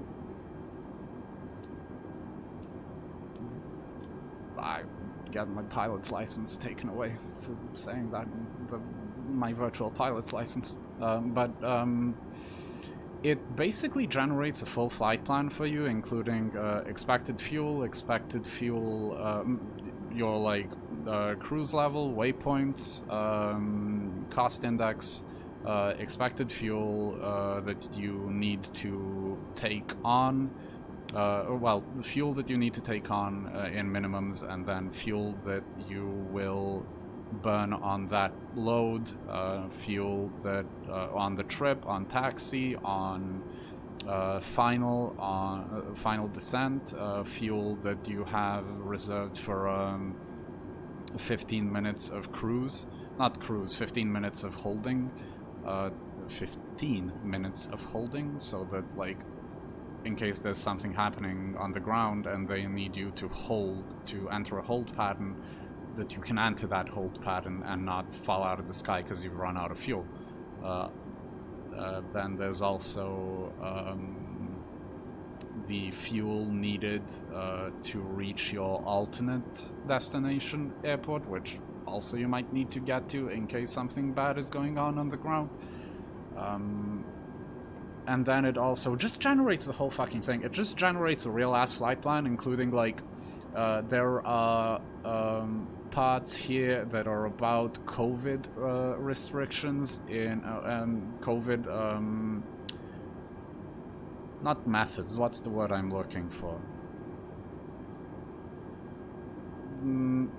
I can't remember the word I'm looking for, but, like, requirements of each airport, and what, like, for example, that when flying into Copenhagen Airport, into Kastrup, you need to have the cabin crew read out that there is a COVID test that you can take if you go, like, from Terminal 2 across the parking lot to the right. Like, it is all very specific. It also, like, for a couple of airports, it just straight up told me, this airport is closed. And I'm like, well, not in the simulator. That doesn't matter to me. And then it also gives you jet streams, it gives you wind, it gives you clouds, it gives you, like, specific waypoints. Like, it's really good. I am actually going to, I think, link it. Because it's a very interesting thing to look at, especially if you know a little bit. If you don't know anything about it, it might still be interesting to look at. You just will have zero fucking context, and it will just be like old school printout, or just barrage of acronyms and letters. Also, pilot in command name reality, Siberian. Which is great.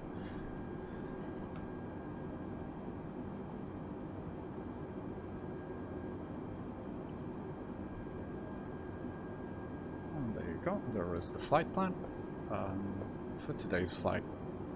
Protocols and procedures. Those are the words I was... And policies. All of those words are the words I was looking for. And I found none of them. I also don't miss... I have this... Oh, that's... that is an excellent point. If maybe Mod could potentially link this.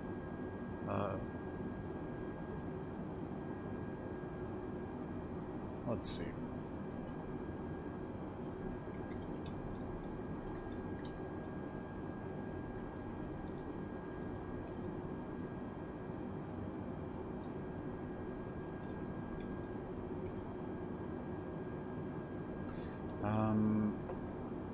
Yeah, I don't miss airports at all. I have a very complicated relationship because mental health is a thing, and I am fucking terrified of, like, airports and kind of flying. But also, I love flying, and I love planes, and being in a plane, like, the feeling of taking off and landing is the best feeling, for me. Thank you, Geek Talks.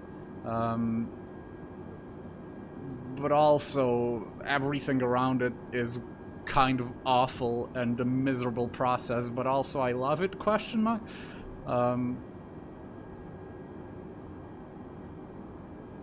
So, yeah, you know, like, complicated relationship, as I say. Also, I've been skydiving. Skydiving is fucking great. But flying in a plane, there's this, like, thing in the back of my head, that, like, this anxiety, I think, is what the thing is called. Also, lost my train of thought. It will return to me one day. Is it today? We'll see. Can't guarantee.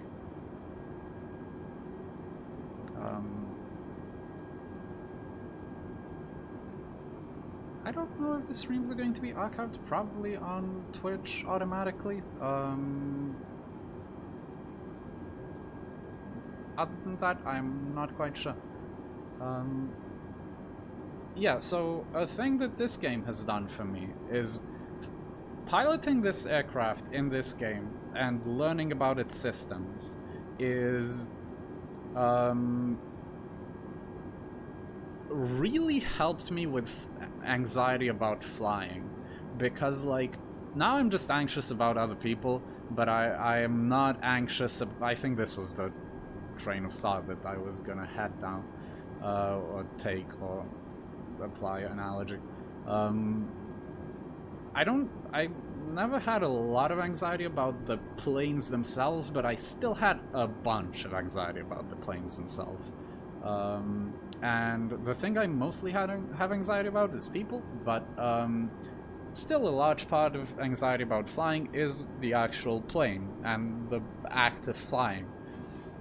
But learning about aircraft through this game and then getting deep into like ATC protocols, the way that the planes are made, the way that each plane operates. I'm normally flying because Eastern Europe, Balkans, Wizz Air services a lot of the, like, that's the immigrant's choice airline, as I've called it. It's the low-cost airline that services a lot of places from which immigrants who work abroad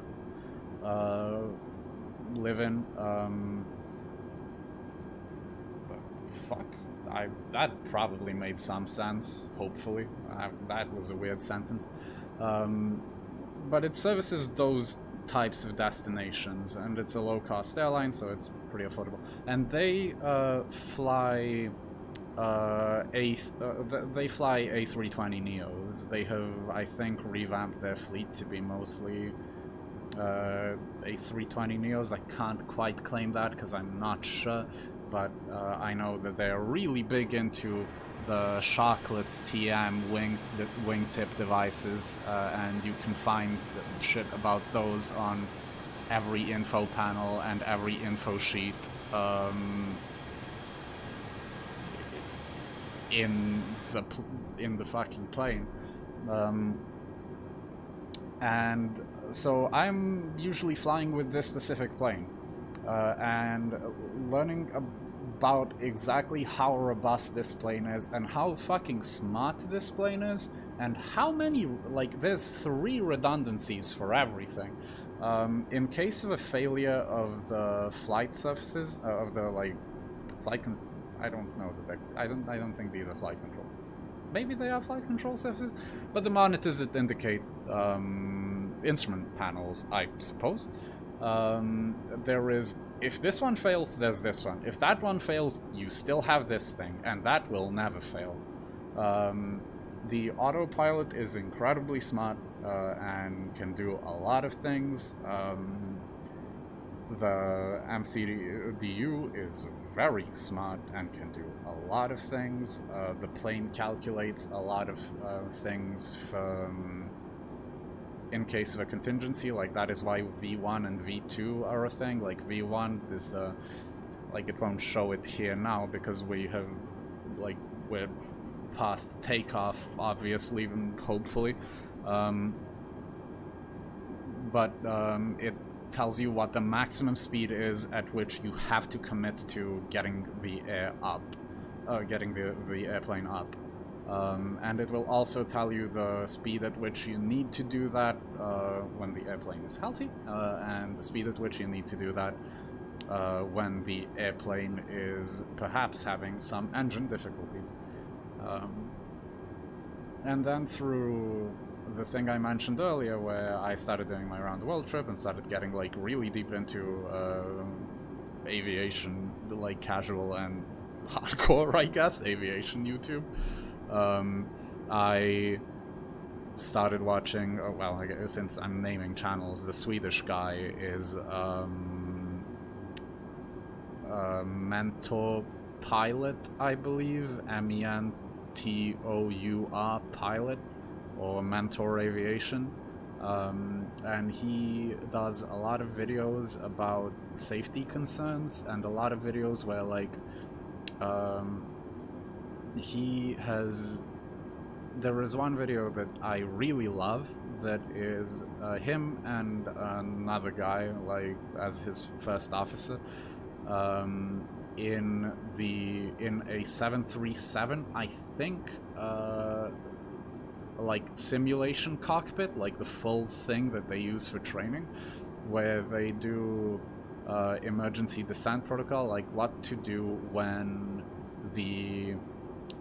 you have loss of cabin pressure, and just like knowing exactly the procedures through which they go through, and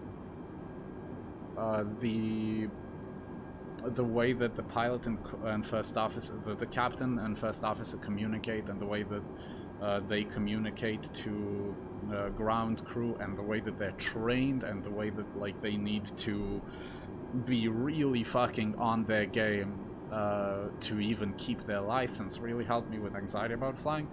And also it was just super interesting to see. Like, I know how now what pilots are supposed to do in case of, like, bird strike, for example, that takes out both their engines. Turns out planes are really good at gliding. There is a video that I highly recommend also that he did about I am not sure which airline it was, but it was a flight that was going over the Atlantic, I believe, where they just had a full failure of, I believe, both engines at, like, cruise altitude, or they ran out of fuel, actually, which is a problem. You're supposed to have fuel when you're flying, most of the time. I would say all of the time, probably.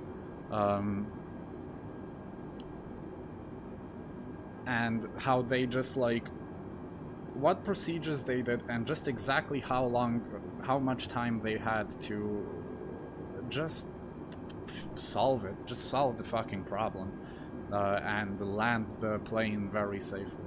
There was also a flight that went out from Dubai, I believe, which was an Airbus A330 jumbo jet, where they just had a full fucking, like, plane failure. Engine flame out, engines died, hydraulics died, flight control surfaces died, generators died. Pretty much everything that could go, like, most things that could go wrong went wrong, and just how good pilots were at handling that. Also, the funny thing about that flight is that they had 5 fucking pilots in the cockpit, because they had 3 pilots, and then they had 2 pilots monitoring, and I believe that one person who was a passenger was also a pilot, so, like, you can tell I, like, got super into this shit. Aviation is genuinely a fascinating whole thing. I love it. A little bit not eco-friendly, but hey. Hello, idle thumbs, folks. Yes. A tenth of the stream just joined.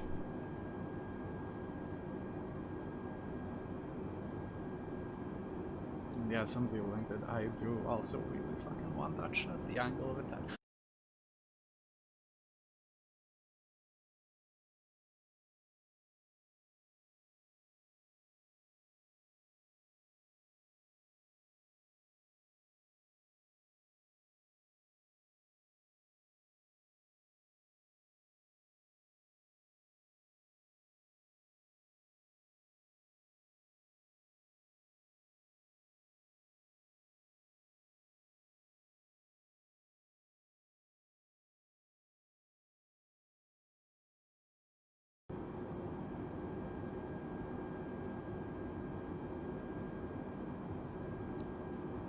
That is strange, because OBS is saying that things are going alright. Let us hit the pause button.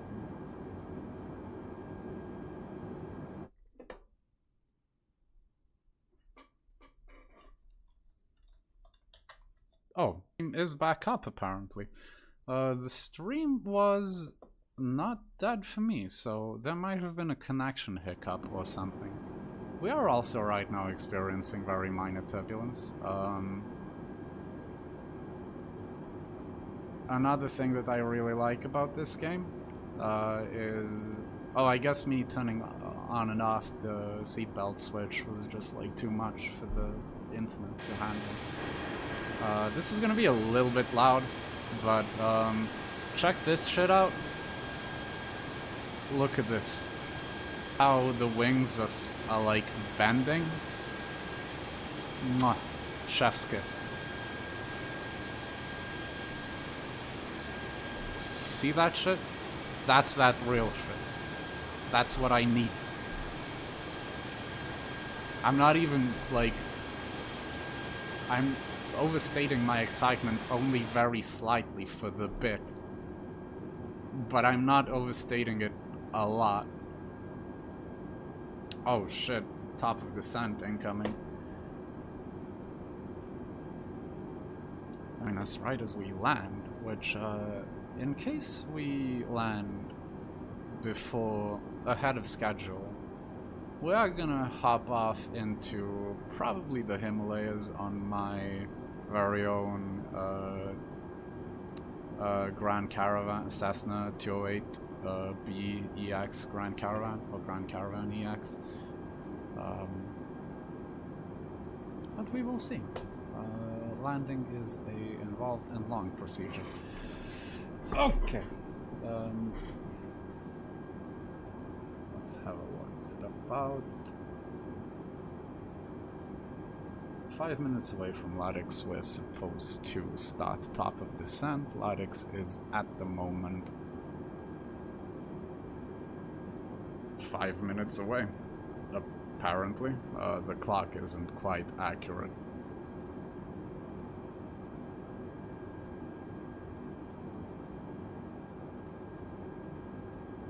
So we're gonna start slowly descending to 22,000 feet. 4,000, I believe. Oh, flip the switch somewhere. That's fine.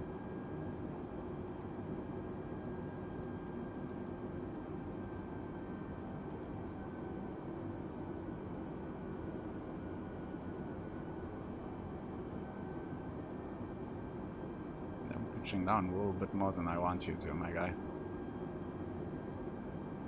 Yeah, I guess you know better than I do.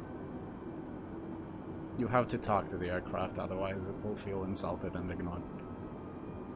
Frost buildup does have effect. If I turned off the windshield de-ice, which is also the system that controls the ice on the pitot tubes, I would just get 0 indicated airspeed. The other thing that it affects is the de-ice systems they take away power from the engines, and if you're flying into icing. But like, we're not gonna have any icing, so I could theoretically turn it off, but it doesn't quite work the way it should in real life. The other thing that doesn't have an effect, and that would absolutely have an effect IRL, and what I mentioned is not realistic, is there shouldn't be any frost buildup here and along the... like, you might see some here, I believe, but if there was this much frost buildup on the plane, like, and it was this thick, like, imagine how much extra drag you would get from that. It would be... you would be burning so much more fuel, and the plane would be very bouncy. This game has a lot of really fucking fantastic sounds. It is a... just like... being in the aircraft and listening to the whole thing is amazing. Also, I need to figure out QNH. Oh, hey, now, where the fuck you going?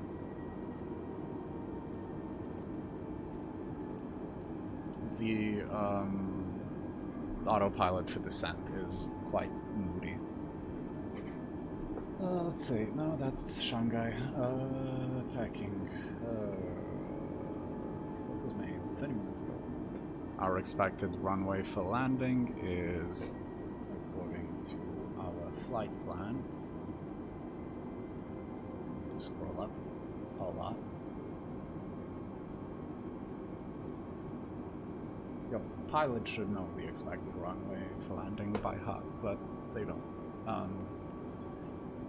What the fuck is flight plan? Destination, arrival. Our arrival is ILS runway 36, right? Via nothing, we're going there direct. Or no star. We're going there direct, which means that... Oh, okay, sure. You want me to take that turn? You... Okay, friend. I'm not gonna argue with the plane. The plane knows better than I do. Wind is 10 knots west-northwest. 300,005. Yes. Oh, yeah, now going to performance. Approach. QNH on the ground is 10-12 hectopascals. Temperature on the ground is 20 degrees Celsius. Not like that. 20 degrees Celsius. Wind is 300 at 10 knots. Transition altitude for Beijing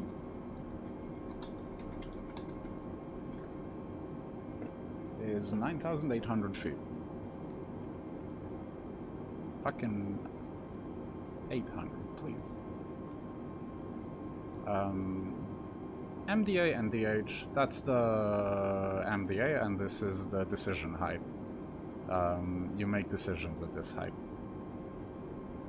That's it. Can't tell you much more, sadly. You cannot make any decisions below that height, I'm sorry. So for you, all of you on the ground, tough shit. Yeah, that looks solid. Pretty soon the plane is just naturally going to be slowing down because we're descending into denser air. Hopefully it's pretty clear the settings are solid for purposes of streaming and playing the video game, so hopefully it doesn't crash on final approach, like the game, not the plane. But we have accounted for that.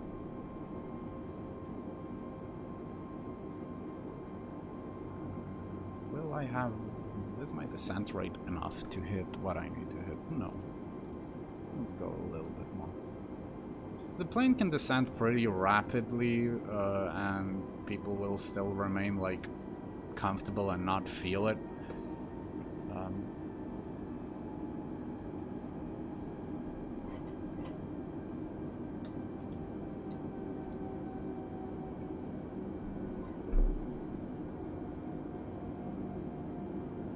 Soon we're gonna start slowing down.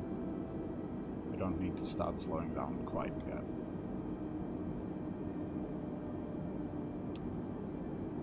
Also, again, my understanding of the landing protocols is...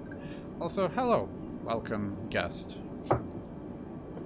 Hello, am I coming through alright? You are coming through alright and extremely loudly, so let me adjust that a little bit. I think that was probably on my end. Welcome to the stream, Rob. Thanks for having me. So, it looks like I'm arriving just as descent is beginning? Yeah, top of descent was theoretically 10 minutes ago, in reality about 8 minutes ago, because calculating is difficult.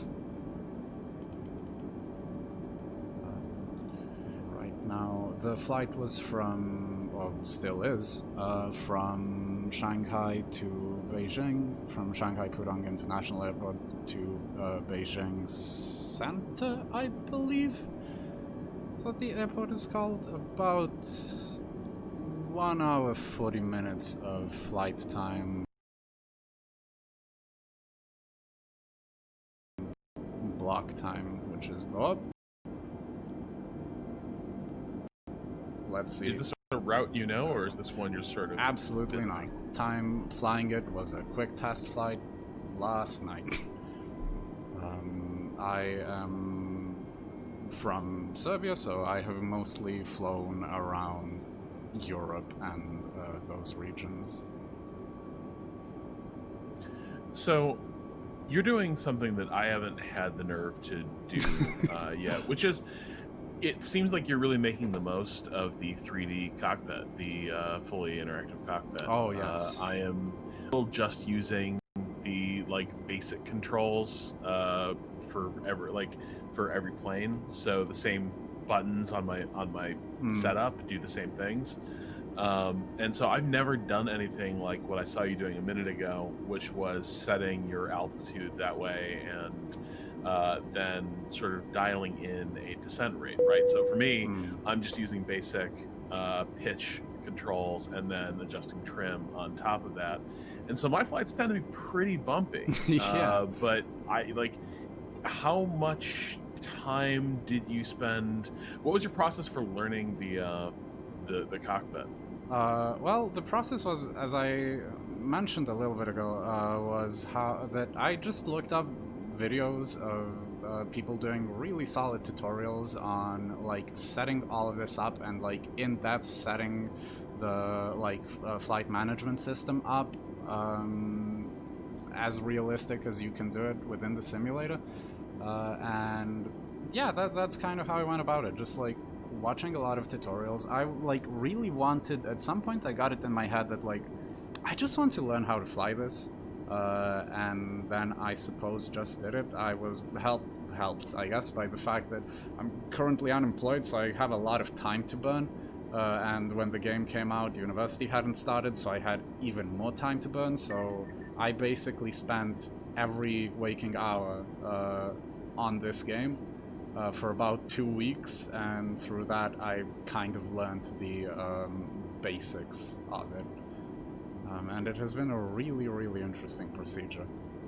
Still not the best at the whole thing, but... Okay, hold on. Are you controlling this role, or is this your autopilot? That's the adjusting? autopilot. Okay. The autopilot is... what's what I'm looking for? Following the flight plan, as it says. This is the approach vector that is given for the Beijing Center Airport, and we are too high right now. We might, I'm just gonna educated guess that we might need to do a go around, but it might also, it tends to be pretty good at managing this thing by itself. It is pretty realistic in that planes can very competently land themselves. Let's see, landing lights. No, nothing yet. But well, they should be on below 10,000, I believe, or at least. Hello. So, a technique I've had a lot of luck with when I'm coming in a little too high and a little too fast is to radically cut my engines and then jam the nose toward the sky and just lightly stall the plane and then sort of start the flying thing again after I sort of free fall, a few thousand feet. Is that really viable with a plane like this? I haven't messed around with the larger airliner style aircraft. I think it is. I think you could do it. I don't think the plane would fall apart. Yeah, I don't think so either. like it would be perfectly a fine thing to do. In real life, probably not, but you could absolutely do it in the simulator. Yeah. But I have had, like, so right now what it's doing is it has constraints. It doesn't, like, the decel point was maximum or minimum height of 7,980 feet, I believe. It's a bit off, like, it's not a straight number because this is in China and China uses metric, so it's converting into feet. But in managed altitude, it like knows that it shouldn't go lower than that, and after I hit this, it should start descending slowly to 7,000, and then after 7,000 we have a final. That is a pretty high final, I will say. I don't feel too great about it. We can start with flaps now. Well, so hold on. Union Hawk in chat is saying that there's automatic safeties around stalling the plane out like that a little bit, which is interesting because I haven't had anything like that happen in Flight Sim for me. So it might I would be a thing that's in real life, but I'm not sure how well modeled it is in game. Yeah. But also I have not tried that maneuver, so I can't really say for sure. Well, if people have accidentally activated a takeoff go around, That let has us know happened to me. Okay, then yeah. Okay, yeah. So I have, if you don't have, by 20 feet above the runway, you're supposed to have throttles at idle. If you don't have them at idle, the plane will just go nope, and It'll just fly itself away. It will just like. It's really funny. It like goes at almost a 90-degree angle up. It's just like maybe 60 degrees up, just like whoop, like just goes. And I am super into that. Me too. And all things gaming. But I want to trust me, plane. I can do this. There's no passengers in the back. The bump doesn't matter. It's fine. What's our current altitude? Current altitude is 6,000 feet, and descending. Okay. Hopefully, we're gonna hit the localizer sometime soon. Oh, I don't see the localizer because I don't have the tuning on. So right now I should arm the approach, or rather hit it into localizer so it catches the localizer. Thing flaps 2.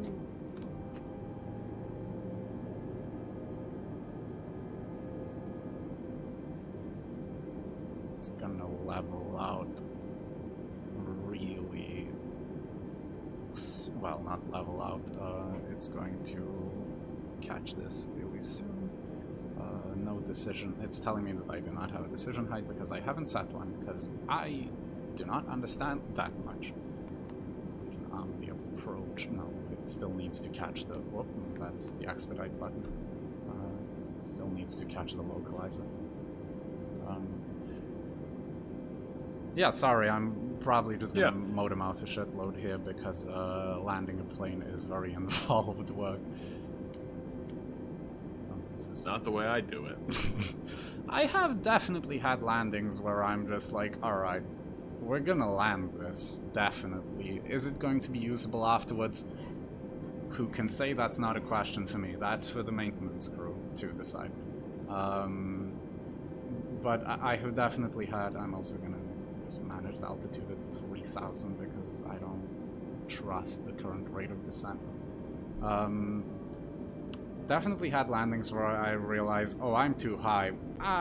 Just nose it down a little bit. Yeah. Then do a fucking nosedive, and that is not a thing you should be doing. Why am I heading into a stall? Auto thrust, please. Oh, that's because it's attempting to level out at 3,000.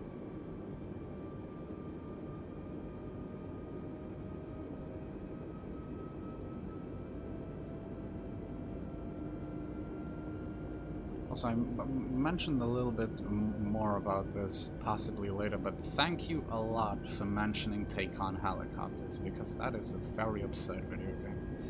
It was on sale this weekend. I got it for where are you going, my friend? Alright. I got it for about €3, and the way that it's a simulator with a story really it's really very good. Yeah, it's a game, I think it's one of those games where I look back on it in the review I wrote for it, and it's funny because the thing I couldn't have predicted when I wrote my review is how much of that game would stick with me years later, even though I had all those reservations about it. And I think, honestly, if it hadn't been for that absurd ground effect bug, which I just didn't know enough about rotary wing aircraft to realize was totally messed up, like, if that bug hadn't existed, I think I probably would have enjoyed the game a lot more. But the fact that every mission just became impossible when in proximity to a helipad just made the experience pretty miserable, and I was pretty angry like a month or two later when I realized that they'd fixed their ground effect aerodynamics. Yeah, and landing a helicopter even without that bug is pretty fucking difficult, actually, with like a semi-realistic model of flying. I've done a lot of flying in Arma in its like just non-realistic form, and there it's like easy, and even in the Arma 3 like realistic flight model that you can activate, it is still pretty easy. But landing it in Take on Helicopters is a whole different story, and then having to do that while also fighting a pretty significant bug is kind of a miserable experience. I can only imagine. Yeah, it was rough, but yeah, it's a fascinating game, and I do wish. I don't know. I kind of missed that entire era of Sims where you had this notion of just different approaches to it. I think back to I don't know. Were you ever a combat flight simulator? Not the franchise, but like military flight sim player. Were you ever into those? Not very. I was the type of person who like appreciated them from a distance, but never really got that far into them. I spoke a little bit earlier how part of why I really like this game is that I have pretty severe ADHD, and this game meets you halfway and really teaches you about the elements of the cockpit via the checklist UI it has. So that's part of the reason why I never got into like other Sims, because they are a lot more here is buttons, you need to know what you're doing, look up a guidebook, good luck. Yeah. Well, see, I think for me, a lot of those, the thing that appealed about a lot of those Sims was that I could kind of take or leave a lot of the finer points, so long as I learned how to, paint a target with radar and, fire a missile at it. That was a lot of fun. But yeah, but I think back to those games and the different approaches a lot of them had to their stories and what their settings were, and I wish. I think I would love to see more like Take on Helicopters type attempts, but I just doubt there's a market for it. The fact that it's just this really ridiculous game where it opens up with "It's good to have you back here, bro." And your brother who calls you bro maybe every other sentence because you're bros. And then you have missions where you save the family business slowly and also talk to your brother and bond over his trauma from flying in Southeast Asia in the, I'm going to say Air Force, I'm not sure what division of the US military he was in. But it's absurd. It's really silly. It also results in a simulator that gives you like, okay, you're doing pretty simple civilian flying. This is the second mission. You are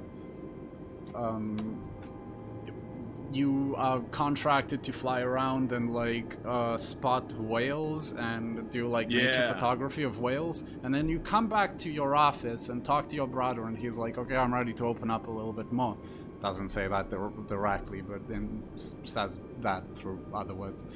And then and then the game is just like, okay, you are now doing defensive close air support versus a 2 attacking technicals on a downed helicopter. Go.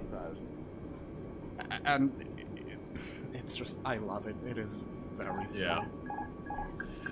Yeah, I was also surprised how good those moments were realized, because you spent so much time doing the civilian helicopter stuff that, like, suddenly doing all the same stuff you've been learning to do throughout the game, but now, like, there's fire coming from the ground. It's neat.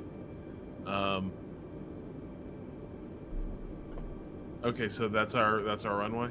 Yep. The puppy lights indicate that we are on the correct glide slope. I'm not a big fan of the angle we're approaching it at, I think. Yeah, we appear to be... Also, we are now no longer at the correct glide slope. We are in fact above the glide slope.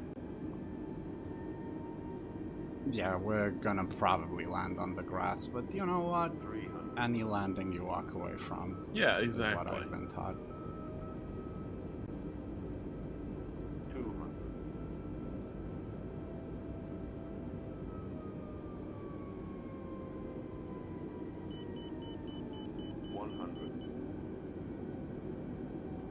60, 50, 40, 30, 20, retard. There we go. I didn't ask for landing clearance, so ATC is going to be a little bit angry at me. Surprised that was a pretty... if I say so myself, that was a pretty okay landing. No, ground. Tell me where to go. The one thing I do have as an assist is gyro auto drift calibration, because... what? Those words certainly mean something to someone, not to me. And also taxiway, because this person just read out this whole thing to me. I do not have a nav chart of Beijing Airport, nor do I know enough about anything to like instinctively read where I should be going, so I just let the game tell me what to do. Okay, speed brake has been disarmed.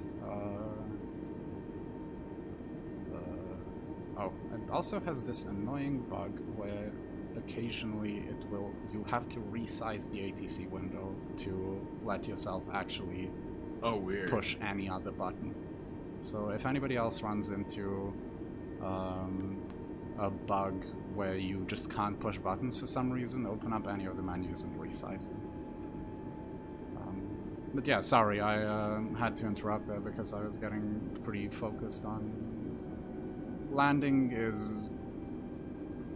and takeoff and descent to a certain extent are the parts where you just really need to aviate a bunch, and where you need to focus a lot. Everything else is kind of it's fine. Like, when you're in cruise, most of the time nothing is happening, and you are just observing. Like, realistically, in-game it won't happen unless you specifically tell things to happen, but you are observing to see if everything is correct with all of your systems, if you're on the correct, like, flight plan. You would be communicating with ATC to adhere to their, like, directions and to get handed off to different towers, which there is VATSIM and there is IVAO that do that, where people sign up and they are ATC controllers, and you are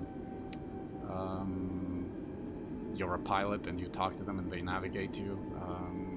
But I am a baby and I do not understand how, like, I understand theoretically what ATC says. Being able to understand them and read that back to them, I have no idea. Absolutely zero clue. they speak. I guess this is something that people learn in pilot and ATC school, but they speak very quick and often via like kind of bad radios, or in this case, bad microphones, and you have to puzzle out what the hell they told you, and I'm not proficient enough at that type of speech yet to be able to do that. Also, VATSIM is primarily like covers the States, and the IVAO is a lot of people who use it in Europe, but and a little bit in Southeast Asia, but I haven't seen anyone be around Beijing yet. Now, I heard you mention, so you're also a bit afraid of flying? A little bit, yeah, Or were? definitely. Yeah. I will say I really love planes. I love flying, but there's a lot of people anxiety that I have around flying, I think. And then there's also just you're in a metal tube at the mercy of the systems and the pilot, which is kind of a terrifying thought, but it is all, like I mentioned earlier, and this game like helped me understand that in a very, I don't know if visceral is the right word, but like in a very real way, that like, no, this is engineered to hell to be as safe as humanly possible. Yeah, so... Yeah. Especially the, like, modern avionics and such are just so far beyond even what they were. You know, as a little kid, you'd hear about plane crash. Like, it's just not, it's just a different environment in terms of... I think, I have a horrible habit of, like, if I'm feeling nervous about a flight, for some reason, like a moth to flame, I begin reading really detailed breakdowns of air traffic, like air disasters. That is, I don't... Moth to flame is a good analogy. Like, I don't know why I do it, but every time I am about to head out to a flight, it is just that. It is just that. I am reading about, on Wikipedia and on YouTube, just like very detailed breakdowns of why accidents happened. Yeah, no, that same. Like, get me started on Air France 447, and I can talk all night. But yeah, I think it is surprising the degree to which the planes are really resistant to falling out of the sky. Definitely. And how much, and I think this is one of the weird things now, is that in some ways it is tough to, in some ways now, you have a slightly trickier job as a pilot, because now there's so little for you to do at times that it can be tough to be fully like attuned to the aircraft. I described it as kind of like, this made me realize that a lot of flight is almost kind of programming, in that you kind of need to know a lot about all of these systems and how to manage them and how to tell them exactly what they need to, what you want them to be doing and what they need to be doing. The systems are very smart on their own, and they will do a lot of that on their own, but you still have to do a lot. And then most of it after that is management, just like looking at your systems and managing what's going on with them. Most of the time it's just pretty routine. You look at like your engines and you see engines fine. But yeah, it's definitely different than what you hear aviation used to be like. You have to do a lot less manual flying, especially. Yes. In fact, you probably shouldn't be doing a lot of manual flying, because there's a whole host of other things and paperwork for you to do. Just waiting for the APU to start up so we can on... well...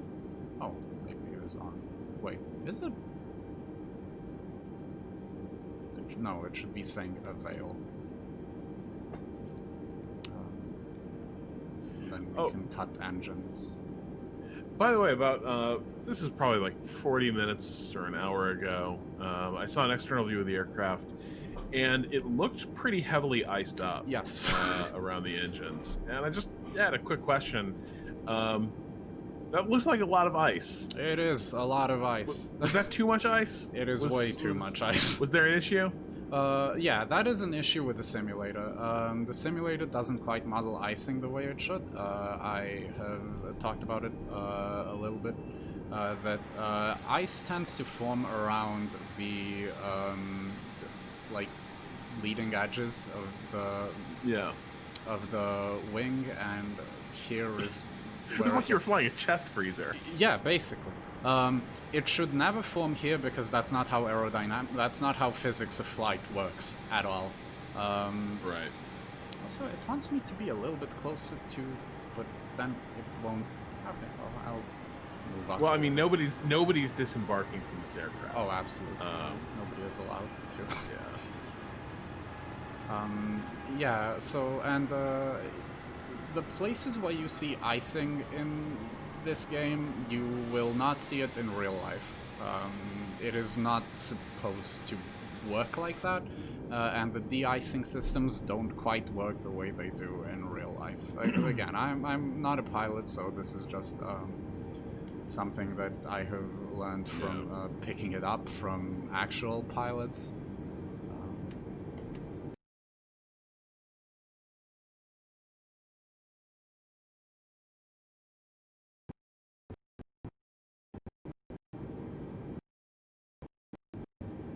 Let's see. Oh, yep, there we go. I'm just going to. Perfect. So in terms of like, if you're just flying around, do you prefer flying the more sophisticated like airliners, or? I tend to switch it around a bunch. Yeah. I mean, we're gonna jump into it because we still have a little bit of time to go. In fact, let's capitalize on that and jump into it straight away. I have been doing a kind of flight around the world. I started it out with just switching aircrafts, getting a feel for different things, but then I realized it'd be pretty cool if I like learned the ins and outs of how a specific like single plane feels by like taking it to extremes. And like extremes of distance, extremes of landing on small runways, small like 500-foot runways in the middle of nowhere. So I eventually settled on flying the Cessna 208B Grand Caravan EX. It's a pretty gas-guzzling turboprop. But before that, I definitely switched around. So now primarily I jump between the two. They fulfill very different needs that I have with this game. Where the Grand Caravan is kind of more basic, whereas this, there is a lot of prep. Like you have to, or what I do is I go through SimBrief, load up, or I generate, or let SimBrief generate a flight plan for me. I plan out my fuel. I look at local weather data and I look at like theoretically ATC stuff. So if I just want to get in and fly a plane, I will get into the smaller ones, and if I want to fly a little bit more methodically, I'd say that's the purpose that's fulfilled by by the type of aircraft that is the Airbus A320. Real quick, it looks like we hit 8:33. So we got, did this one come in the last few minutes from Abominable? Fly me to a country where being poor isn't a crime. Oh, I wish I could. Ooh, I'm sorry, I don't know where to navigate to. I've been trying. We also have an acid sending a message. A cab from Kansas. Kate gives us $3.33. Good flying. Grace, $20. Waypoint forever. Thank you so much, Hell everybody. Yeah. Thanks. And also, just apologies for not being on top of donations and reading them out. As you may have noticed when you came in, Rob, there was kind of a lot of things to do. And look, I can barely.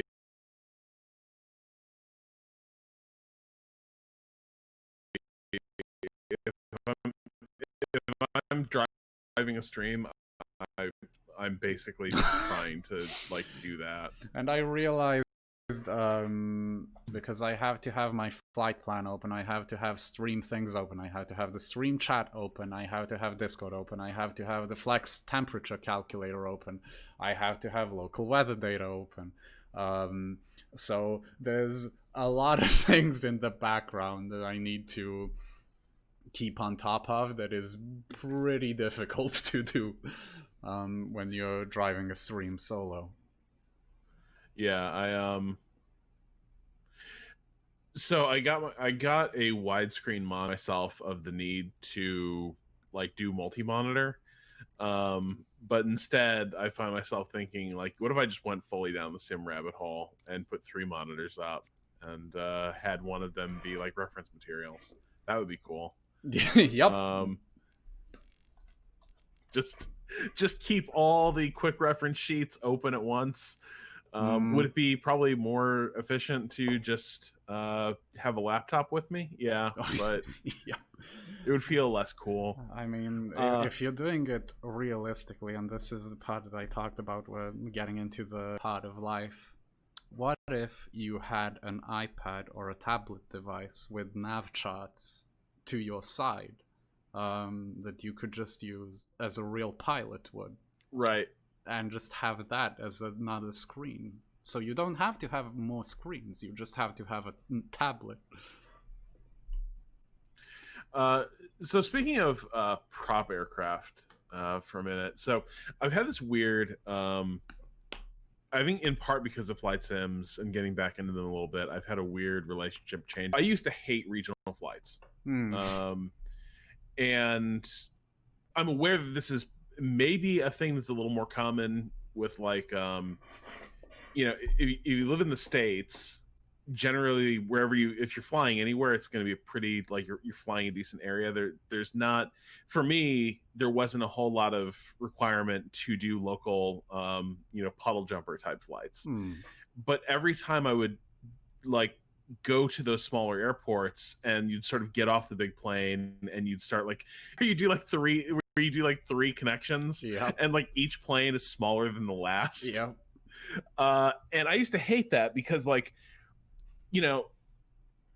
like an Airbus 320 really is like a ship in the air, right? Like it just it just sort of smooths over a lot of the rough parts of flying, and also the control systems, the corrects for a lot of that as well.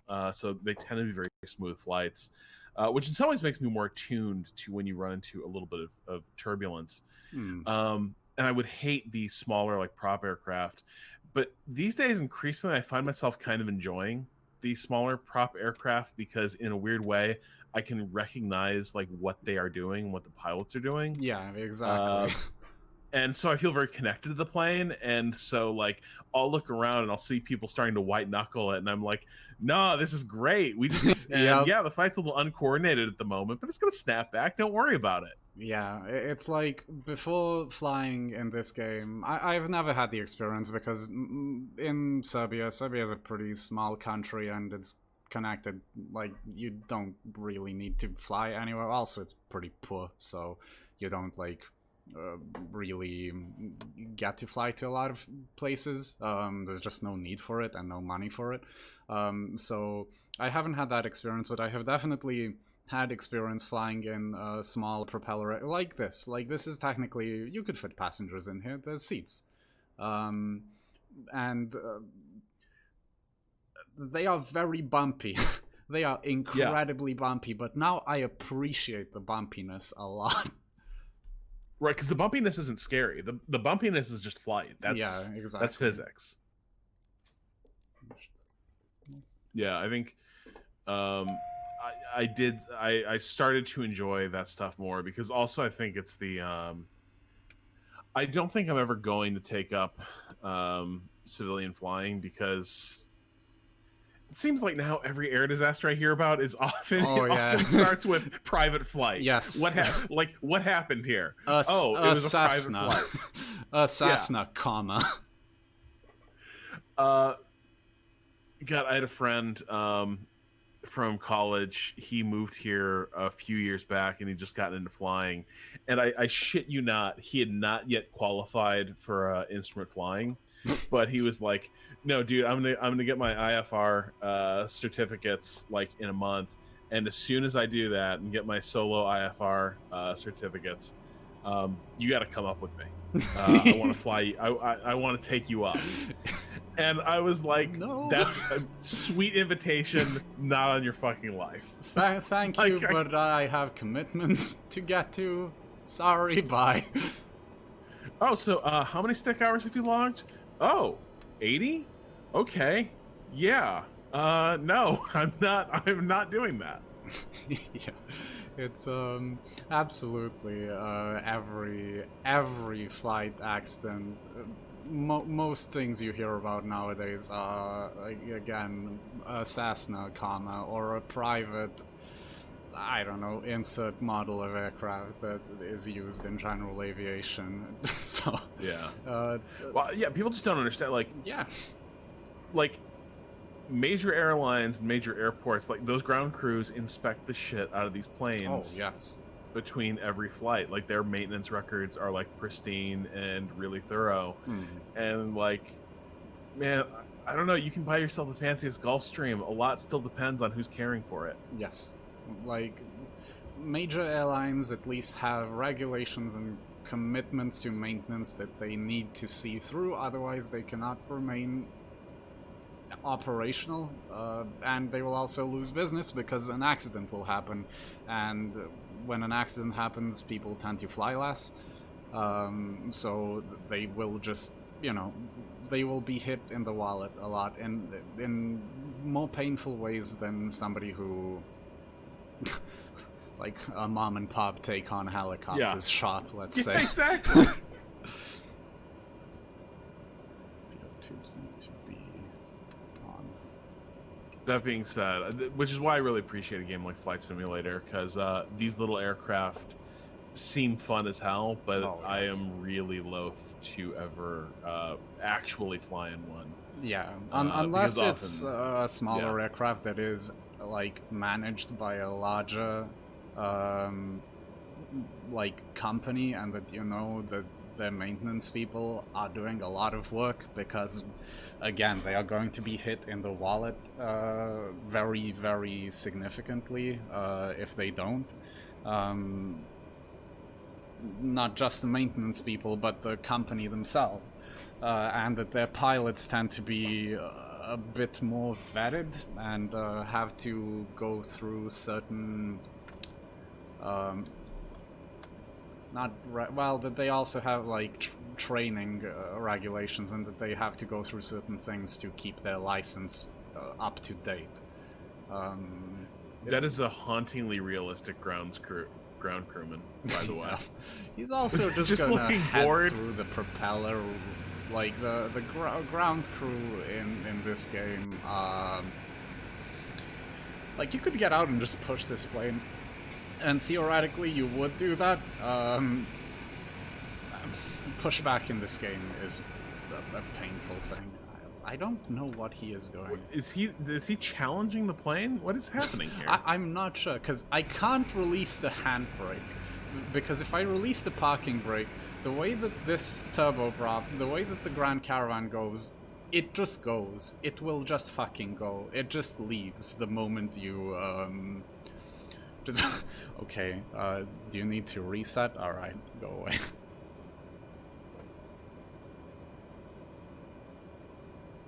But you have probably seen me start moving forward a little bit. That is me releasing the parking brake. So you're trying to kill that man. Ah, he'll be fine. They're made of strong stuff, ground crew people. They're also made of buggy stuff, apparently, and I don't have enough clearance to just turn this plane. It can almost pivot. The Grand Caravan is capable of almost doing that. I think what I need to do is just restart the flight, actually.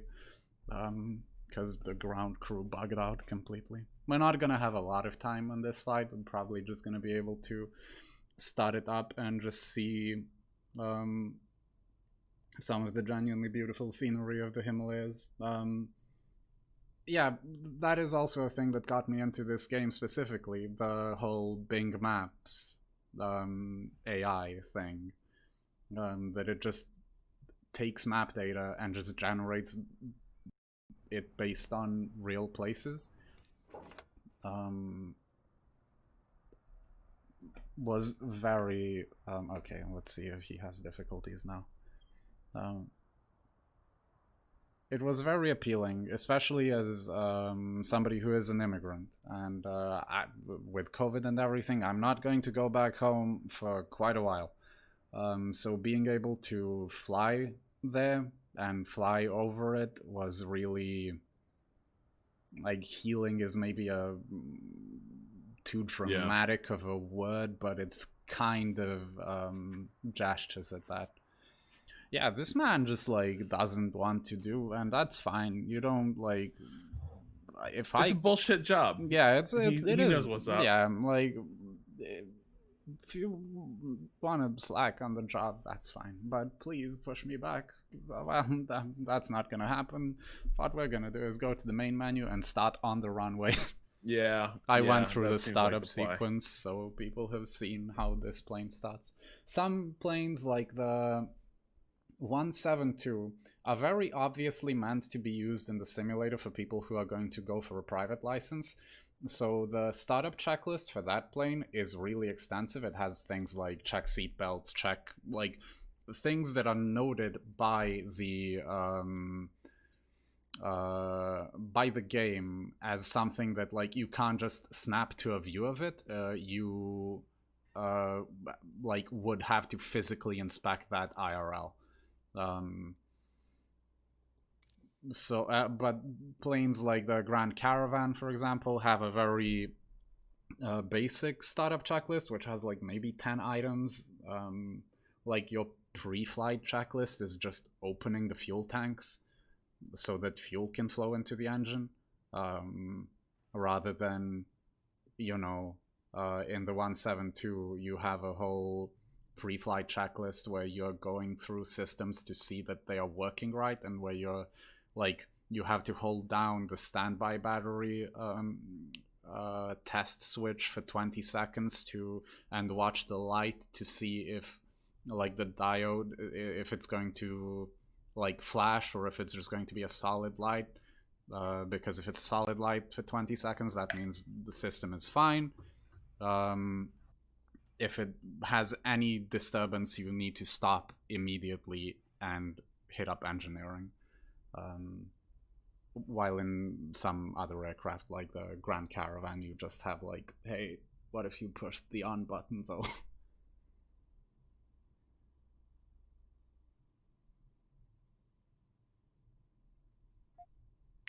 Yeah, I will say I was just thinking about,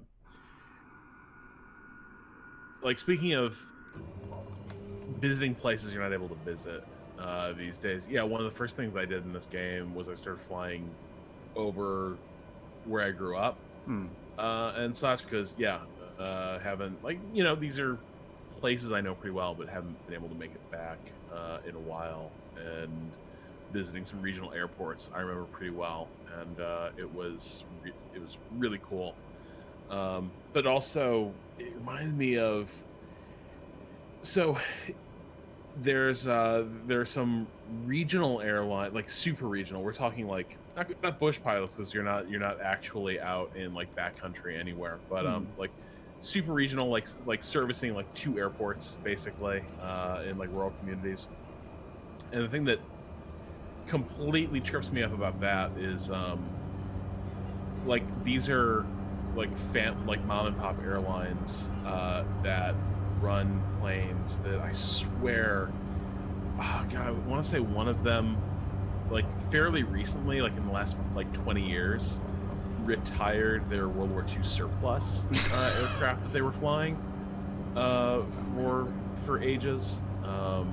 And so you look at these planes and like everything about it screams bucket. Like everything about it, you're just like, no, I absolutely like refuse to do this. But the wild thing is these airlines like literally have an immaculate safety record. And they fly in all weather, and so it's really weird. It's like absolute ace pilots who fly in conditions that would make a lot of, I think, aviation professionals blanch a little bit. You know, just like it's certainly like where major airlines would start grounding flights and such. Like for reasons in these rural communities, that's not really an option. Yeah, absolutely. And it's just wild to think about like how those operations might be quietly like also just elite in terms of safety. And you just that's definitely a good point to raise, especially because I don't want to sound like corporate aviation stan based on what I said a little bit earlier, that like, you know, there's a lot of things that go into safety, and of course sometimes those smaller airlines can just be absurdly good just via the training of their pilots and the like dedication of their maintenance people. And it is incredible to see. It's incredible, especially this plane, the Cessna 208, and the what is it? I don't remember it's something either Grizzly or Explorer, or I don't remember, but it's basically, it looks the same. Kodiak something. It basically, those planes tend to be used for like bush flights and for flights to very remote communities, and it is genuinely astounding to see. Like, there is a landing challenge in this game that is, I think, an airport in forgive me if I say the wrong country, but I believe it is in Nepal, where the runway ends into a mountain, and it's basically like you land and you're there. There is no... You have to land perfectly, and you have to land at a specific point, and you have to stop immediately. And people do that flight, like the smaller airlines, like ones you mentioned, do those flights pretty regularly, and it is astounding to think about and see, like, just the sheer level of skill that goes into that. I cannot imagine that, because like I'm still at a point in this where like no matter what I'm flying, I still basically require a battleship's like turning radius basically to get myself all lined up. So those approach routes where you have to execute a number of turns and altitude changes like perfectly, it's just like multiple places where I have a good chance of like burying the plane in a hillside or completely getting disoriented and missing missing where the approach actually is. Yeah, so that's the thing that I will say, like, practice makes perfect, obviously, and as you may have seen this climb out of this, like, out of the valley that I was in, the Himalayas were really good at training me at that, because you can't just, like, it's not flat, there are ginormous mountains everywhere around you, and you have to be very careful about your heading and think really hard about how you are turning, when you are descending. Like, I have to, when I was flying into this airport, I had to look, and flying around the Himalayas in general, I have to like look at my map, look at the topography of the area that I'm about to fly into, figure out how much like heading I have to deviate from my like from the GPS line flight plan in order to get enough time to line up an approach on the airfield or airport that I'm heading towards. Also, very quickly, in the Himalayas is where you will sometimes see, because it's a very complex area geographically, and I straight up just saw the Garmin here, just like I saw something that looked like the base of a tower where dragons live, and it was just surrounded by clouds, and the Garmin displayed it as just jagged spikes that rose up about like 5,000 feet into the air. Good God. This is the place where you will see it all. Alright, so I have to bow out here and get ready for my stream with Danielle in a few minutes. Very good having you. Thanks for coming along. Thanks for having me. And we'll be starting in the Immersive Sims in a few minutes as soon as I get some beverages. Yeah, and that is also my call to slowly start wrapping things up here. Thanks. Or you can just push that nose down and wrap things up fast. I'm too dedicated to flight safety to do that. Dedication to the craft. All right. Good talking to you. Catch you later on. So yeah, thank you everyone for joining the stream. Thank you so much for your donations. I'm very sorry for not being able to keep up with them. Like I said, I was doing this stream mostly solo. Turns out, like, if I was doing it here, it would have been fine. But I was doing it with a Airbus, and Airbus is a complex motherfucker that you need to learn how to respect and that you need to manage. So I was managing a lot of things and trying to talk to y'all. But thank you so much. We raised fucking God more than I thought we would during this stream, definitely. So keep it up, y'all. Fucking let's support National Bailout. Fuck cops, fuck the prison system.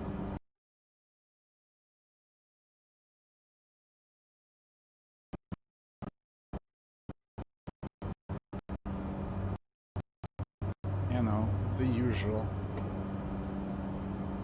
Rock for calling it an aileron roll. I'm just Twitch TV's Siberian reality. I might stream there at some point, might not, Twitter same. But yeah, look forward to Rob and Danielle's Immersive Sim stream, and hopefully I actually end the stream correctly, because I am a baby and don't know OBS or anything. But, see you some other time.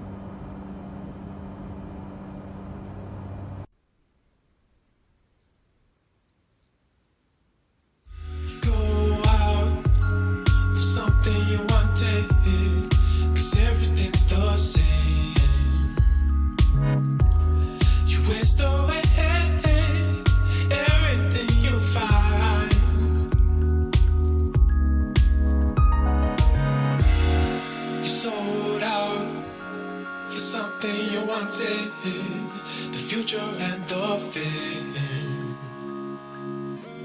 You waste away everything you left behind.